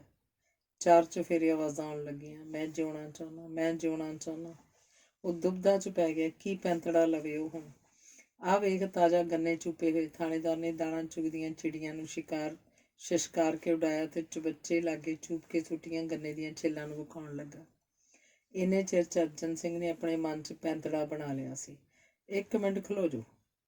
ਅਰਜਨ ਸਿੰਘ ਬੰਬੀ ਨਾਲ ਲੱਗਦੇ ਕਮਾਦ ਵੱਲ ਵਧਿਆ ਤੇ ਮੁੰਡਿਆਂ ਵੱਲੋਂ ਭੰਨੇ ਗੰਨਿਆਂ ਦਾ ਆਗ ਫੜ ਕੇ ਹੌਲੀ ਜਿਹੀ ਤੁਰਦਾ ਉਹਨਾਂ ਕੋਲ ਆਇਆ। ਉਹ ਉਤਸੁਕਤਾ ਨਾਲ ਵੇਖ ਰਹੇ ਸਨ ਕਿ ਇਹ ਕੀ ਕਰ ਰਿਹਾ। ਅਰਜਨ ਸਿੰਘ ਚਾਹੁੰਦਾ ਸੀ ਕਿ ਜਿੰਨਾ ਵੱਧ ਤੋਂ ਵੱਧ ਸਮਾਂ ਲੰਘਾ ਸਕੇ ਚੰਗਾ ਹੈ। ਓਨੇ ਚਿਰ ਤੱਕ ਮੁੰਡੇ ਥੋੜ੍ਹਾ ਦੂਰ ਨਿਕਲ ਜਾਣਗੇ। ਇਹ ਉਹ ਜਾਣ ਗਿਆ ਸੀ ਕਿ ਪੁਲਿਸ ਵਾਲੇ ਹੁਣੇ ਹੀ ਕਿਸੇ ਵੱਲੋਂ ਦਿੱਤੀ ਪੱਕੀ ਸੂਹ ਨਾਲ ਆਏ ਸਨ। ਉਹਨਾਂ ਅੱਗੇ ਕੋਰਾ ਝੂਠ ਬੋਲਿਆ, ਹੁਣ ਗੁਜ਼ਾਰਾ ਨਹੀਂ ਹੋਣਾ। ਉਹਨਾਂ ਕੋਲ ਆ ਕੇ ਕਹਿੰਦਾ, ਮੈਂ ਕਦੋਂ ਕਹਿਣਾ ਉਹਨਾਂ ਗੰਨੇ ਨਹੀਂ ਚੁੱਪੇ। ਆਹ ਵੇਖੋ, ਭੰਨੇ ਹੋਏ ਗੰਨਿਆਂ ਦੇ ਆਗ, ਛਿੱਲਾਂ ਵੀ ਠੀਕ ਉਹਨਾਂ ਦੀਆਂ ਨੇ, ਪਰ ਜਿੱਥੋਂ ਤੱਕ ਨਹਾਉਣ ਦੀ ਗੱਲ ਹੈ, ਉਹ ਇੱਥੇ ਨਹਾਤੇ ਬਿਲਕੁਲ ਨਹੀਂ। ਮੂੰਹ ਹੱਥ ਜ਼ਰੂਰ ਧੋਤਾ, ਮੈਂ ਤਾਂ ਉਹ ਗੋਭੀ ਦੀ ਪਨੀਰੀ ਗੁੱਡਣ ਡਿਆ ਸਾਂ। ਉੱਥੇ ਹੀ ਰਿਹਾ, ਮੈਂ ਤਾਂ ਡਰਦਾ ਸਾਂ ਕਿ ਕਿਤੇ ਮੈਨੂੰ ਹੀ ਮਾਰਨ ਨਾ ਆਏ ਹੋਣ। ਮੈਂ ਤਾਂ ਸਾਹਿਬ ਜੀ ਕੋਲ ਹੀ ਨਹੀਂ ਆਇਆ ਉਹਨਾਂ ਦੇ। ਕਿਹੜਾ ਮੌਤ ਨੂੰ ਮਾਸੀ ਆਖੇ। ਉਹ ਜਾਣ-ਬੁੱਝ ਕੇ ਬੇਮਤਲਬ ਗੱਲਾਂ ਲੰਮੀ ਕਰੀ ਜਾ ਰਿਹਾ ਸੀ। ਬਜ਼ੁਰਗਾ, ਬਹੁਤੀਆਂ ਕਹਾਣੀਆਂ ਨਾ ਪਾਈ ਜਾ, ਤੂੰ ਇਹ ਦੱਸ ਇੱਥੋਂ ਗਈ ਕਿੱਧਰ ਨੂੰ ਨੇ ਉਹ? ਸਾਡੇ ਕੋਲ ਤੇਰੀ ਰਮਾਇਣ ਸੁਣਨ ਦਾ ਟਾਈਮ ਨਹੀਂ। ਥਾਣੇਦਾਰ ਖਿਝ ਗਿਆ ਸੀ। ਗਏ? ਅਰਜਨ ਸਿੰਘ ਨੇ ਜਿਵੇਂ ਆਪਣੇ ਆਪ ਨੂੰ ਪੁੱਛਿਆ। ਫਿਰ ਉਹ ਚਾਰੇ ਪਾਸੇ ਵੇਖਦਾ ਚਾਰੇ ਦਿਸ਼ਾਵਾਂ ਵੱਲ ਘੁੰਮਿਆ ਤੇ ਆਖਰਕਾਰ 180 ਦਰਜੇ ਦੇ ਕੋਣ ਤੇ ਮੁੰਡਿਆਂ ਦੇ ਜਾਣ ਦੀ ਬਿਲਕੁਲ ਉਲਟ ਦਿਸ਼ਾ ਵੱਲ ਹੱਥ ਕਰਤਾ। ਇੱਧਰ ਨੂੰ ਗਏ ਨੇ, ਮਸਾਂ 5 ਮਿੰਟ ਗਏ ਹੋਏ ਹੋਣਗੇ। ਉਹਦਾ ਖਿਆਲ ਸੀ ਕਿ ਜਿੰਨੇ ਚਿਰ ਵਿੱਚ ਉਹਨਾਂ ਨੂੰ ਇਸ ਪਾਸਿਓਂ ਲੱਭਦੇ ਨਿਰਾਸ਼ ਹੋ ਕੇ ਮੁੜਨਗੇ, ਉਨੇ ਚਿਰ ਤੱਕ ਮੁੰਡੇ ਦੂਜੇ ਪਾਸੇ ਨਿਕਲ ਜਾਣਗੇ। ਚਲੋ ਛੇਤੀ ਕਰੋ, ਹਰੇ ਅਪ। ਉਹ ਫਟਾਫਟ ਗੱਡੀਆਂ ਤੇ ਸਵਾਰ ਹੋਏ ਤੇ ਅਰਜਨ ਸਿੰਘ ਦੀ ਦੱਸੀ ਦਿਸ਼ਾ ਵੱਲ ਗੱਡੀਆਂ ਭਜਾ ਲਈਆਂ। ਉਹ ਅੰਦਰੇ ਅੰਦਰ ਪੁੰਨ ਦਾ ਕੰਮ ਕਰਕੇ ਖੁਸ਼ ਸੀ। ਮਾਇਆ ਰਾਮ ਉਹਦੇ ਸਾਹਮਣੇ ਆ ਕੇ ਖਲੋ ਗਿਆ। ਮੇਰੇ ਕਾਤਲਾਂ ਨੂੰ ਬਚਾ ਕੇ ਤੂੰ ਚੰਗਾ ਨਹੀਂ ਕੀਤਾ। ਉਹ ਮਾਇਆ ਰਾਮ ਨਾਲ ਅੱਖਾਂ ਨਹੀਂ ਸੀ ਮਿਲਾ ਸਕਦਾ, ਸ਼ਰਮਿੰਦਾ ਜਿਹਾ ਹੋ ਗਿਆ। ਇੰਨੇ ਚਿਰ 'ਚ ਬੰਬੀ ਦੀ ਬੱਤੀ ਚਲੀ ਗਈ। ਉਹਨੇ ਕੋਠੇ ਨੂੰ ਤਾਲਾ ਲਾਇਆ ਤੇ ਕਿਰਪਾਨ ਹੱਥ 'ਚ ਫੜ ਕੇ ਪਿੰਡ ਨੂੰ ਤੁਰਨ ਲੱਗਾ। 2 ਕਦਮ ਹੀ ਚੱਲਿਆ ਸੀ ਕਿ ਗੋਲੀਆਂ ਦੀ ਗੜਗੜਾਹਟ ਨਾਲ ਚੁਗਿਰਦਾ ਗੂੰਜ ਉੱਠਿਆ। ਦਾਣਾ ਚੁਗਦੀਆਂ ਚਿੜੀਆਂ, ਗਟਾਰਾਂ ਦਾ ਝੁੰਡ ਚੀਂ-ਚੀਂ ਦਾ ਸ਼ੋਰ ਕਰਦਾ ਉੱਡ ਗਿਆ। ਅਰਜਨ ਸਿੰਘ ਨੇ ਕਲੇਜਾ ਫੜ ਲਿਆ। ਜਾ ਜਾਂਦੀ ਏ, ਹੋਣੀ ਵਰਤ ਗਈ ਆ। ਪਰ ਮੁੰਡੇ ਤਾਂ ਗੋਲੀ ਚੱਲਣ ਦੀ ਉਲਟ ਦਿਸ਼ਾ ਨੂੰ ਗਏ ਸਨ। ਉੱਧਰ ਕਿਉਂ ਮੁੜ ਗਏ? ਕਿਵੇਂ ਮੁੜ ਗਏ? ਅਰਜਨ ਸਿੰਘ ਦੇ ਕਦਮਾਂ ਨਾਲ ਪਹਾੜ ਵੱਜ ਗਿਆ ਸੀ। ਤੁਰਨਾ ਮੁਹਾਲ ਹੋ ਗਿਆ। ਆਪਣੇ ਆਪ ਨੂੰ ਖਿੱਚਦਿਆਂ ਧੂੰਦਿਆਂ ਉਹ ਜੇ ਪਿੰਡ ਨੂੰ ਜਾਂਦੀ ਪੱਕੀ ਸੜਕੇ ਚੜ੍ਹਿਆ ਹੀ ਸੀ ਕਿ ਪੁਲਿਸ ਦੀ ਜੀਪ ਪਿੱਛੋਂ ਆਉਂਦੀ ਦਿਸੀ। ਥਾਣੇਦਾਰ ਨੇ ਬਾਬੇ ਨੂੰ ਤੁਰਿਆ ਜਾਂਦਾ ਪਛਾਣ ਕੇ ਡਰਾਈਵਰ ਨੂੰ ਜੀਪ ਹੌਲੀ ਕਰਨ ਦਾ ਇਸ਼ਾਰਾ ਕੀਤਾ ਤੇ ਹੌਲੀ ਹੋਈ ਜੀਪ ਵਿੱਚੋਂ ਉਸ ਵੱਲ ਹੱਥ ਲਾਉਂਦਾ ਬੋਲਿਆ, ਬਾਬਾ ਵਧਾਈ ਹੋਵੇ, ਤੇਰੇ ਦੱਸੇ ਤਿੰਨੇ ਦੇ ਤਿੰਨੇ ਪੰਛੀ ਫੁੰਡੇ ਗਏ ਨੇ। ਤੇ ਜੀਪ ਧੂੜਾ ਉਡਾਉਂਦੀ ਥਾਣੇ ਵੱਲ ਭੱਜ ਗਈ। ਸਪੀਡ ਫਟ ਰਹੀ ਜੀਪ ਦਾ ਅਨੁਮਾਨ ਲਾਉਂਦਿਆਂ ਨੇੜੇ ਬੈਠੇ ਹੌਲਦਾਰ ਨੇ ਸੁਝਾਅ ਦਿੱਤਾ, ਬਾਬੇ ਤੂੰ ਹੀ ਨਾ ਇਹਨਾਂ ਦੀ ਸ਼ਨਾਖਤ ਕਰਾ ਲਈਏ। ਸ਼ਨਾਖਤਾਂ ਤੇ ਕਾਗਜ਼ੀ ਕਾਰਵਾਈ ਬਾਅਦ ਦੀ ਗੱਲ ਟੇਕਿਆ, ਪਹਿਲਾਂ ਵੱਡੇ ਅਫਸਰਾਂ ਨੂੰ ਖਬਰ ਤਾਂ ਸੁਣਾ ਲਈਏ।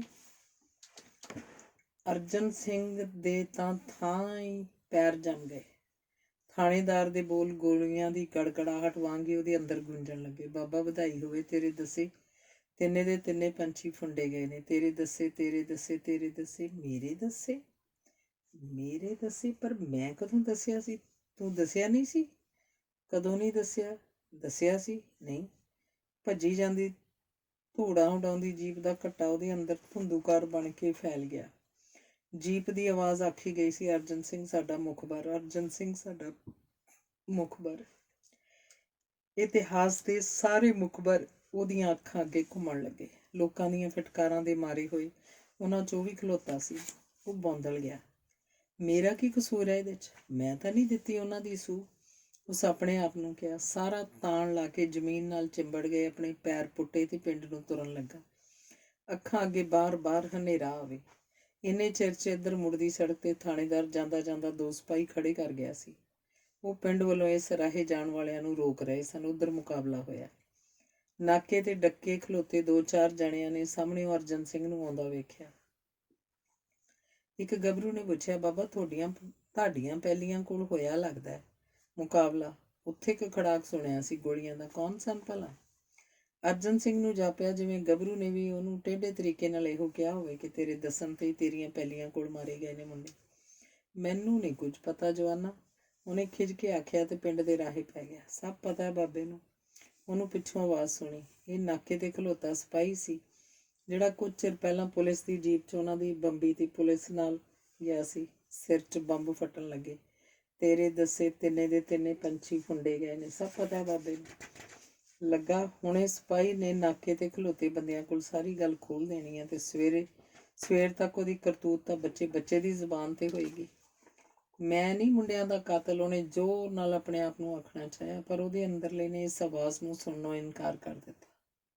ਘਰ ਆਉਂਦਿਆਂ ਤੱਕ ਅਰਜਨ ਸਿੰਘ ਨੂੰ ਜਿਹੜਾ ਵੀ ਬੰਦਾ ਰਾਹ 'ਚ ਆਉਂਦਾ ਮਿਲਿਆ, ਉਹਦੀਆਂ ਨਜ਼ਰਾਂ ਇਹੋ ਕਹਿੰਦੀਆਂ ਲੱਗੀਆਂ, ਮੁੰਡੇ ਮਰਵਾ ਕੇ ਤੂੰ ਚੰਗਾ ਨਹੀਂ ਕੀਤਾ ਅਰਜਨ ਸਿੰਘ। ਗਲੀਆਂ ਦੇ ਕੱਖ ਵੀ ਉਹਨੂੰ ਮਿਹਣਾ ਮਾਰ ਰਹੇ ਸਨ, ਬੜਾ ਪਾਪ ਕੀਤਾ ਤੂੰ, ਦੁਰਲਾਨਤ ਏ ਤੈਨੂੰ।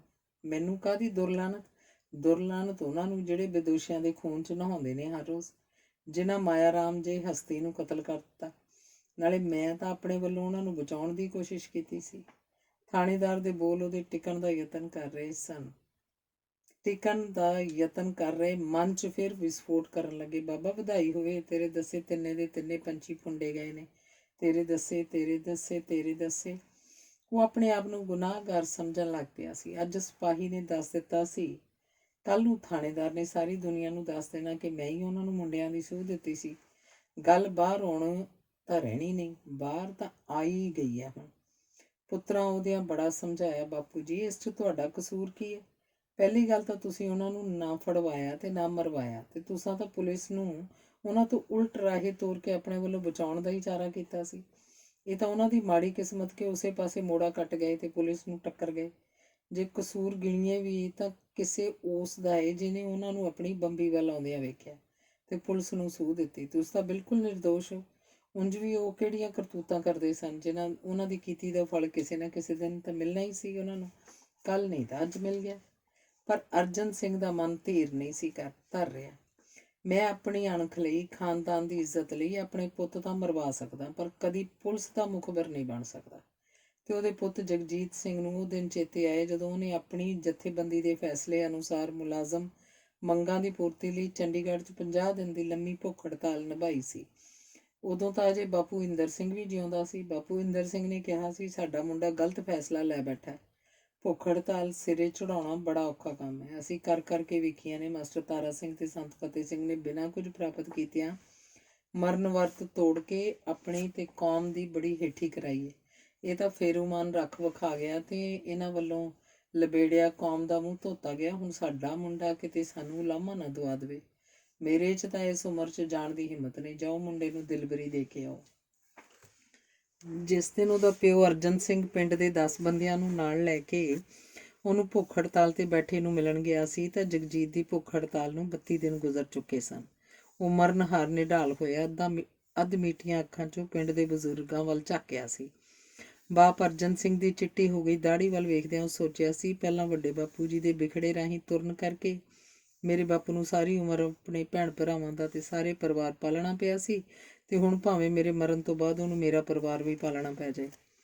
ਬਾਪ ਦੇ ਉਮਰ ਭਰ ਲੰਮੇ ਸੰਘਰਸ਼ ਦਾ ਧਿਆਨ ਧਰਦਿਆਂ ਉਹਦੀਆਂ ਅੱਖਾਂ 'ਚ ਪਾਣੀ ਭਰ ਆਇਆ ਸੀ, ਪਰ ਇਹ ਕਿਸੇ ਕਮਜ਼ੋਰੀ ਦਾ ਪਾਣੀ ਨਹੀਂ ਸੀ। ਦਾਦੇ ਤੇ ਬਾਪ ਬਾਰੇ ਸੋਚਦਿਆਂ ਪੈਦਾ ਹੋਏ ਗੌਰਵ ਦਾ ਅਹਿਸਾਸ ਸੀ। ਉਹਦੀ ਅੱਖ ਦੇ ਕੋਏ 'ਚੋਂ ਕਿਰਦੀ ਪਾਣੀ ਦੀ ਬੂੰਦ ਉਹਦੇ ਪਿਓ ਨੇ ਤਾੜ ਲਈ ਸੀ। ਉਹਦੀ ਆਵਾਜ਼ ਗਰਜੀ ਸੀ, ਜਗਜੀਤ ਸਿਆਂ ਜੀਤ ਬਣ, ਤੇਰਾ ਪਿੰਡ ਸ਼ਹੀਦਾਂ ਸੂਰਮਿਆਂ ਦਾ ਪਿੰਡ ਹੈ। ਉਸ ਪਿੰਡ ਦੇ ਨਾਂ ਨੂੰ ਵੱਟਾ ਨਾ ਲਾਈ। ਆਪਣੇ ਦਾਦੇ ਤੇ ਪਿਓ ਦੀ ਚਿੱਟੀ ਦਾੜੀ ਤੇ ਉਜਲੀ ਪੱਗ ਨੂੰ ਦਾਗ ਨਾ ਲੱਗਣ ਦੇਈ। ਵੇਖੀ ਕਿਧਰੇ ਰਾਹ 'ਚੋਂ ਨਾ ਮੁੜ ਆਈ। ਪਿੱਛੇ ਦੀ ਫਿਕਰ ਨਾ ਕਰੀ। ਆ ਤੇਰੇ ਸਾਥੀ ਤੇ ਵਡੇਰੇ ਤੈਨੂੰ ਇਹੀ ਗੱਲ ਆਖਣ ਆਏ ਆ। ਸ਼ਹੀਦ ਹੋਣਾ ਪਏ ਤਾਂ ਖਿੜੇ ਮੱਥੇ ਹੋਈ, ਘਬਰਾਈ ਨਾ। ਮੇਰੇ ਗੁਰੂ ਦੇ ਪੁੱਤ ਵੀ ਮੈਦਾਨ 'ਚੋਂ ਨਹੀਂ ਸੀ ਮੁੜੇ ਤੇ ਮੇਰਾ ਪੁੱਤ ਵੀ ਨਹੀਂ ਮੁੜਨਾ ਚਾਹੀਦਾ। ਬਾਪੂ ਦੇ ਗਰਜ ਦੇ ਬੋਲ ਉਹਦੀ ਤਾਕਤ ਬਣ ਗਏ ਸਨ ਤੇ ਉਹਨਾਂ ਦੇ ਆਸਰੇ ਉਹ ਬਾਕੀ 18 ਦਿਨ ਵੀ ਕੱਢ ਗਿਆ ਸੀ। ਸਰਕਾਰ ਨੂੰ ਉਹਨਾਂ ਦੀਆਂ ਮੰਗਾਂ ਮੰਨਣ ਲਈ ਆਖਰਕਾਰ ਝੁਕਣਾ ਪਿਆ ਸੀ। ਜਗਜੀਤ ਨੇ ਫਿਰ ਸਮਝਾਇਆ, ਬਾਪੂ ਜੀ ਤੁਹਾਡਾ ਕੋਈ ਕਸੂਰ ਨਹੀਂ, ਤੁਸੀਂ ਐਵੇਂ ਮਨ ਨੂੰ ਵਹਿਮ ਲਾ ਲਿਆ। ਕਿਉਂ ਹਰਜੀਤ ਸਿਆਂ? ਜਗਜੀਤ ਸਿੰਘ ਠੀਕ ਕਹਿੰਦਾ। ਮੈਨੂੰ ਤਾਂ ਲੱਗਦਾ ਸਵੇਰੇ ਸਾਰਾ ਪਿੰਡ ਮੈਨੂੰ ਥੂ ਕਰੂਗਾ। ਬਾਪੂ ਜੀ ਕੀ ਗੱਲਾਂ ਕਰਦੇ ਹੋ? ਤੁਹਾਡਾ ਸਾਰਾ ਜੀਵਨ ਸਾਫ਼ ਸੁਥਰੀ ਸਲੇਟ ਹੈ, ਅਸਲੋਂ ਬੇਦਾਗ। ਤੁਹਾਨੂੰ ਕੋਈ ਇਹੋ ਜਿਹੀ ਤੋਹਮਤ ਕਿਵੇਂ ਲਾ ਸਕਦਾ ਹੈ? ਹਰਜੀਤ ਨੇ ਹੌਸਲਾ ਦਿੱਤਾ। ਉਹਨੇ ਕੋਲ ਖਲੋਤੇ ਆਪਣੇ ਪੁੱਤ ਤੇ ਭਤੀਜੇ ਨੂੰ ਇਸ਼ਾਰਾ ਕੀਤਾ ਕਿ ਅਗਲੇ ਪਲ ਦੋਵੇਂ ਪੋਤਰਿਆਂ ਨੇ ਆਪਣੇ ਦਾਦੇ ਦੇ ਗਲ ਨੂੰ ਜੱਫੀ ਪਾ ਲਈ। ਸਾਡਾ ਬਾਪੂ ਦਲਾਂ ਦਾ ਸੂਰਮਾ, ਸ਼ੇਰ ਬੱਬਰ, ਵੱਡੇ ਪੁੱਤਰ ਨੇ ਉਹਦੀ ਸਫੈਦ ਦਾੜੀ ਤੇ ਲਾਡ ਨਾਲ ਸਹਿਲਾਇਆ। ਅਰਜਨ ਸਿੰਘ ਨੂੰ ਕੋਈ ਭੁੱਲੀ ਹੋਈ ਗੱਲ ਚੇਤੇ ਆ ਗਈ। ਬੱਚਿਓ, ਤੁਹਾਡਾ ਵੱਡਾ ਬਾਪੂ ਅਜੇ ਜਿਉਂਦਾ ਸੀ ਜਦ ਇੱਕ ਦਿਨ ਮੈਂ ਸੁਭੌਕੀ ਉਹਨੂੰ ਆਖਿਆ, ਬਾਪੂ ਜੀ ਤੁਸੀਂ ਤਾਂ ਆਪਣੀ ਜ਼ਿੰਦਗੀ ਸੋਹਣੀ ਨਿਭਾ ਲਈ, ਅੱਗੋਂ ਸਾਡੀ ਵੇਖੀਏ ਕਿਵੇਂ ਲੰਘਦੀ ਹੈ। ਤਾਂ ਉਹਨੇ ਅੱਗੋਂ ਪਤਾ ਕੀ ਆਖਿਆ ਸੀ? ਆਖਣ ਲੱਗਾ, ਅਰਜਨ ਸਿਆਂ ਪੁੱਤਰਾ, ਕਾਹਦੀ ਚੰਗੀ ਨਿਭ ਗਈ? ਮੇਰੀ ਪੂਰੀ ਚੰਗੀ ਨਿਭੀ ਉਸ ਦਿਨ ਜਾਣਿਓ ਜਿਸ ਦਿਨ ਆ ਚਿੱਟੀ ਦਾੜੀ ਇਸ ਤਰ੍ਹਾਂ ਚਿੱਟੀ ਹੀ ਮੇਰੇ ਨਾਲ ਮੜੀਆਂ 'ਚ ਸੜ ਗਈ। ਬੰਦੇ ਦਾ ਕੀ ਪਤਾ ਕਿਹੜੇ ਵੇਲੇ ਕਦੋਂ ਕਾਲਖ ਲੱਗ ਜਾਏ। ਇੰਨੀ ਆਖ ਕੇ ਉਹਨੇ 2-3 ਵਾਰ ਨਾਂਹ 'ਚ ਸਿਰ ਹਿਲਾਇਆ। ਬਾਪੂ ਤੂੰ ਤਾਂ ਲੈ ਗਿਓ ਚਿੱਟੀ ਦਾੜੀ ਨਾਲ ਆਪਣੇ, ਪਰ ਮੇਰੀ ਤਾਂ ਦਾੜੀ ਨੂੰ ਲੱਗ ਗਈ ਕਾਲਖ। ਹੁਣ ਇਹ ਧਾ ਮਾਰਨ ਵਾਂਗ ਆਖਿਆ ਤੇ ਦੋਵਾਂ ਹੱਥਾਂ 'ਚ ਸਿਰ ਘੁੱਟ ਲਿਆ। ਟੱਬਰ ਦੇ ਜ਼ੋਰ ਦੇਣ ਤੇ ਵੀ ਉਸ ਰੋਟੀ ਦੀ ਬੁਰਕੀ ਮੂੰਹ ਨਾ ਲਾਈ। ਸਾਰੀ ਰਾਤ ਬਿਸਤਰੇ ਤੇ ਪਿਆ ਉਸਲ ਵੱਟੇ ਲੈਂਦਾ ਰਿਹਾ। ਉਹਦੀ ਨਜ਼ਰ ਆਪਣੇ ਪਿੰਡ ਦੇ ਮਾਣਮੱਤੇ ਇਤਿਹਾਸ ਤੇ ਫੈਲ ਗਈ। ਇਸੇ ਪਿੰਡ ਨੇ ਭਾਈ ਹਰਦਾਸ ਸਿੰਘ ਨੇ ਉਹ ਨਾਗਣੀ ਬਣਾਈ ਸੀ ਜਿਹੜੀ ਭਾਈ ਬਚਿੱਤਰ ਸਿੰਘ ਨੇ ਗੁਰੂ ਦਾ ਥਾਪੜਾ ਲੈ ਕੇ ਮਸਤ ਹੋਏ ਹਾਥੀ ਦੇ ਮੱਥੇ ਵਿੱਚ ਮਾਰੀ ਸੀ। ਪਰ ਅਜੇ ਨਾਗਣੀ ਉਹਦੇ ਆਪਣੇ ਕਲੇਜੇ 'ਚ ਖੂਬੀ ਪਈ ਸੀ। ਇਸੇ ਪਿੰਡ ਦੇ ਭਾਈ ਮਹਾਂ ਸਿੰਘ ਨੇ ਸਿਰ ਦੀ ਬਾਜੀ ਲਾ ਕੇ ਗੁਰੂ ਦੀ ਗੋਦ ਦਾ ਨਿੱਘ ਮਾਣਿਆ ਸੀ ਤੇ ਭਰਾਵਾਂ ਵੱਲੋਂ ਲਿਖਿਆ ਬੇਦਾਵਾ ਪੜਵਾ ਕੇ ਮੁੜ ਤੋਂ ਟੁੱਟੀ ਗੰਢ ਲਈ ਸੀ। ਪਰ ਅੱਜ ਗੁਰੂ ਨੇ ਉਸ ਨਾਲ ਆਪ ਹੀ ਤੋੜ ਲਈ ਸੀ। ਉਹਨੂੰ ਖੁਦ ਹੀ ਗੋਦ 'ਚੋਂ ਧੱਕਾ ਦੇ ਕੇ ਗੁਰੂ ਨੇ ਪਾਸੇ ਸੁੱਟ ਦਿੱਤਾ ਸੀ। ਉਹ ਆਪਣੇ ਗੁਰੂ ਘਰੋਂ ਧੱਕਿਆ ਗਿਆ ਸੀ। ਨਮੋਸ਼ੀ 'ਚ ਗਲ ਧੱਸਿਆ ਹੋਇਆ ਉਹ ਮਹਿਸੂਸ ਕੀਤਾ ਕਿ ਉਹਦੀ ਦਾੜੀ ਅਥਰੂਆਂ ਨਾਲ ਭਿੱਜ ਚੱਲੀ ਸੀ। ਕਦੀ ਉਹਨੂੰ ਆਪਣੇ ਗਦਰੀ ਸੂਰਮਿਆਂ ਤੇ ਬੜਾ ਮਾਣ ਸੀ। ਆਪਣੇ ਪਿੰਡ ਦਾ ਤੇ ਆਪਣੇ ਖਾਨਦਾਨ ਦਾ ਗੌਰਵਮਈ ਇਤਿਹਾਸ ਲੋਕਾਂ ਨਾਲ ਸਾਂਝਾ ਕਰਦਿਆਂ ਉਹਦੀ ਛਾਤੀ ਮਾਣ ਨਾਲ ਫੁੱਲ ਜਾਇਆ ਕਰਦੀ ਸੀ। ਚਿਹਰੇ ਤੇ ਜਲਾਲ ਆ ਜਾਂਦਾ ਸੀ। ਪਰ ਅੱਜ ਉਹਨੂੰ ਆਪਣੇ ਪਿੰਡ ਦੇ ਗਦਰੀ ਪ੍ਰੇਮ ਸਿੰਘ ਨੂੰ ਧੋਖੇ ਨਾਲ ਫੜਾਉਣ ਵਾਲੇ ਉਹਦੇ ਗਦਰੀ ਯਾਰ ਭੂਰਿਆਂ ਵਾਲੇ ਲਾਲ ਸਿੰਘ ਦੇ ਪੁੱਤ ਚੰਨਣ ਸਿੰਘ ਦਾ ਖਿਆਲ ਆ ਰਿਹਾ ਸੀ, ਜਿਹਨੇ ਆਪਣੇ ਮਾਮੇ ਬਲਵੰਤ ਸਿੰਘ ਨਾਲ ਮਿਲ ਕੇ ਪ੍ਰੇਮ ਸਿੰਘ ਨੂੰ ਗ੍ਰਿਫਤਾਰ ਕਰਾ ਦਿੱਤਾ ਸੀ। ਅੱਜ ਉਹ ਆਪ ਚੰਨਣ ਸਿੰਘ ਤੇ ਬਲਵੰਤ ਸਿੰਘ ਬਣ ਗਿਆ ਸੀ।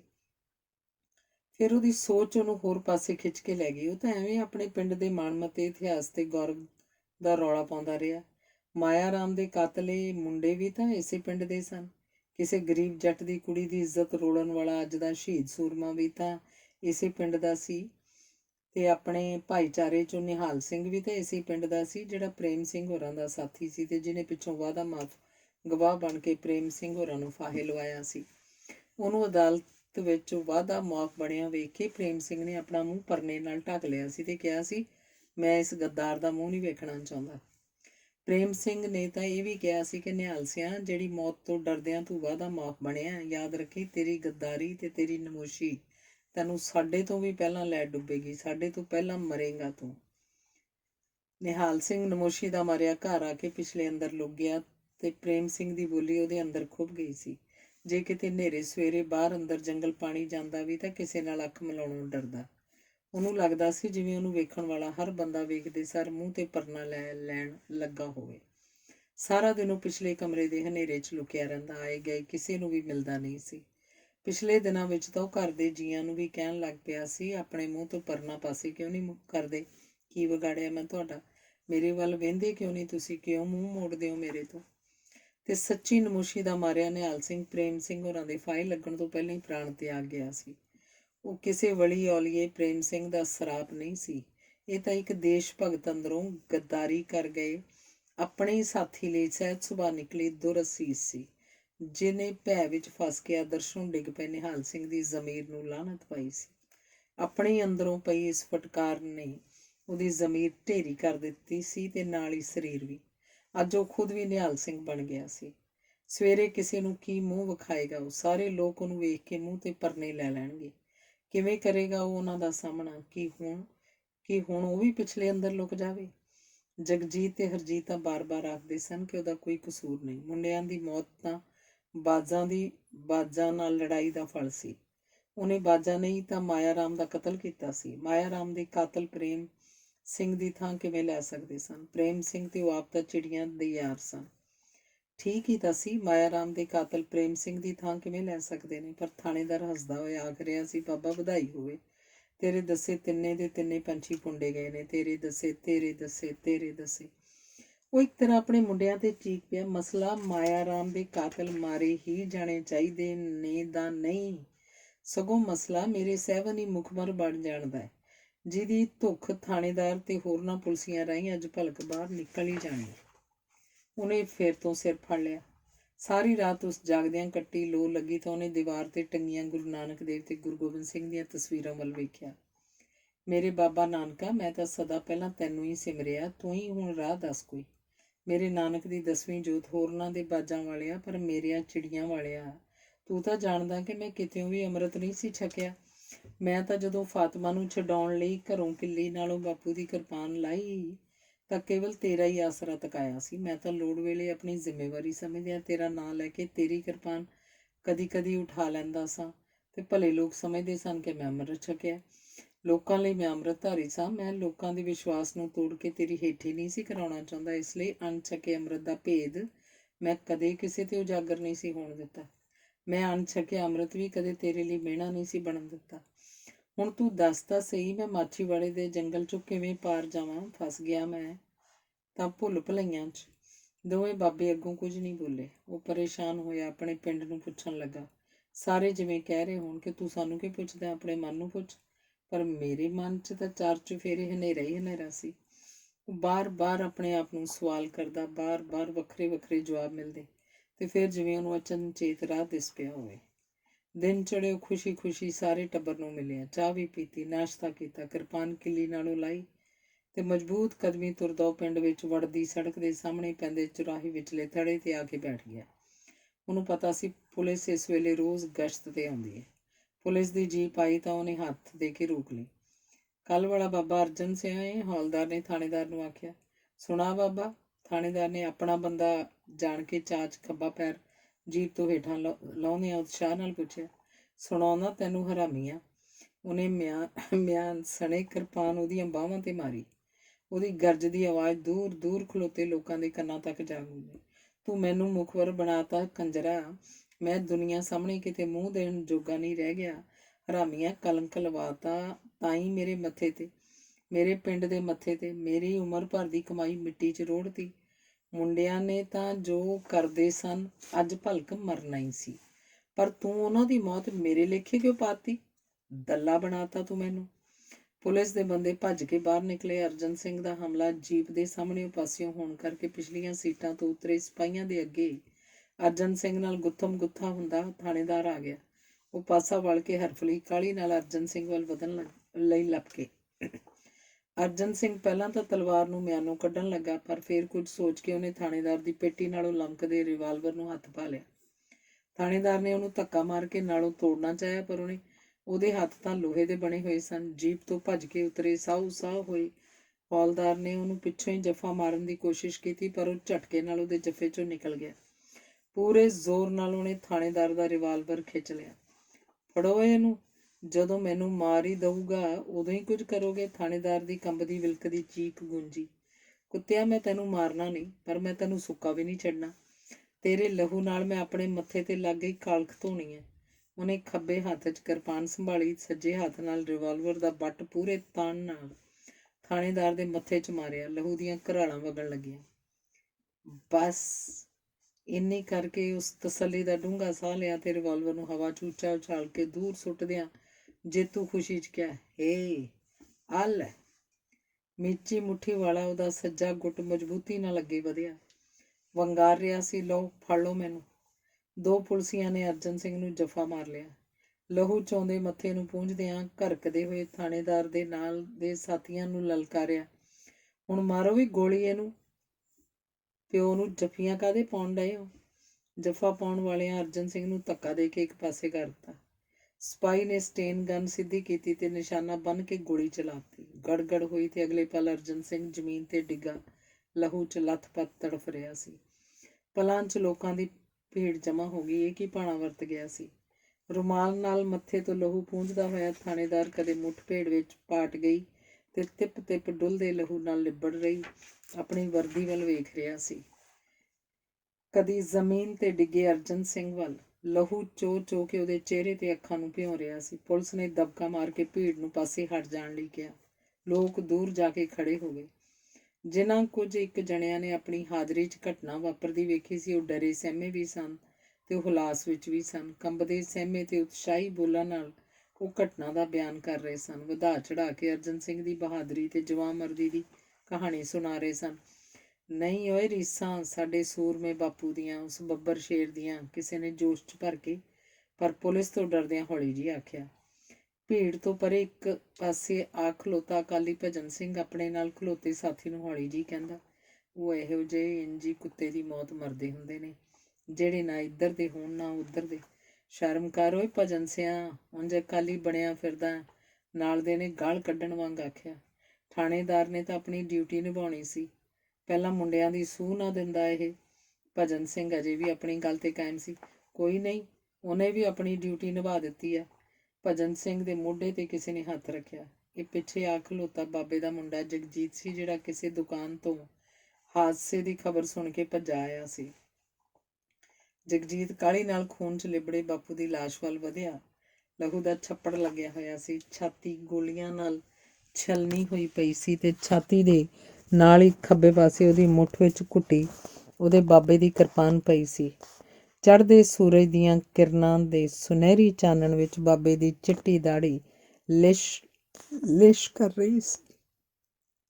ਧੰਨਵਾਦ।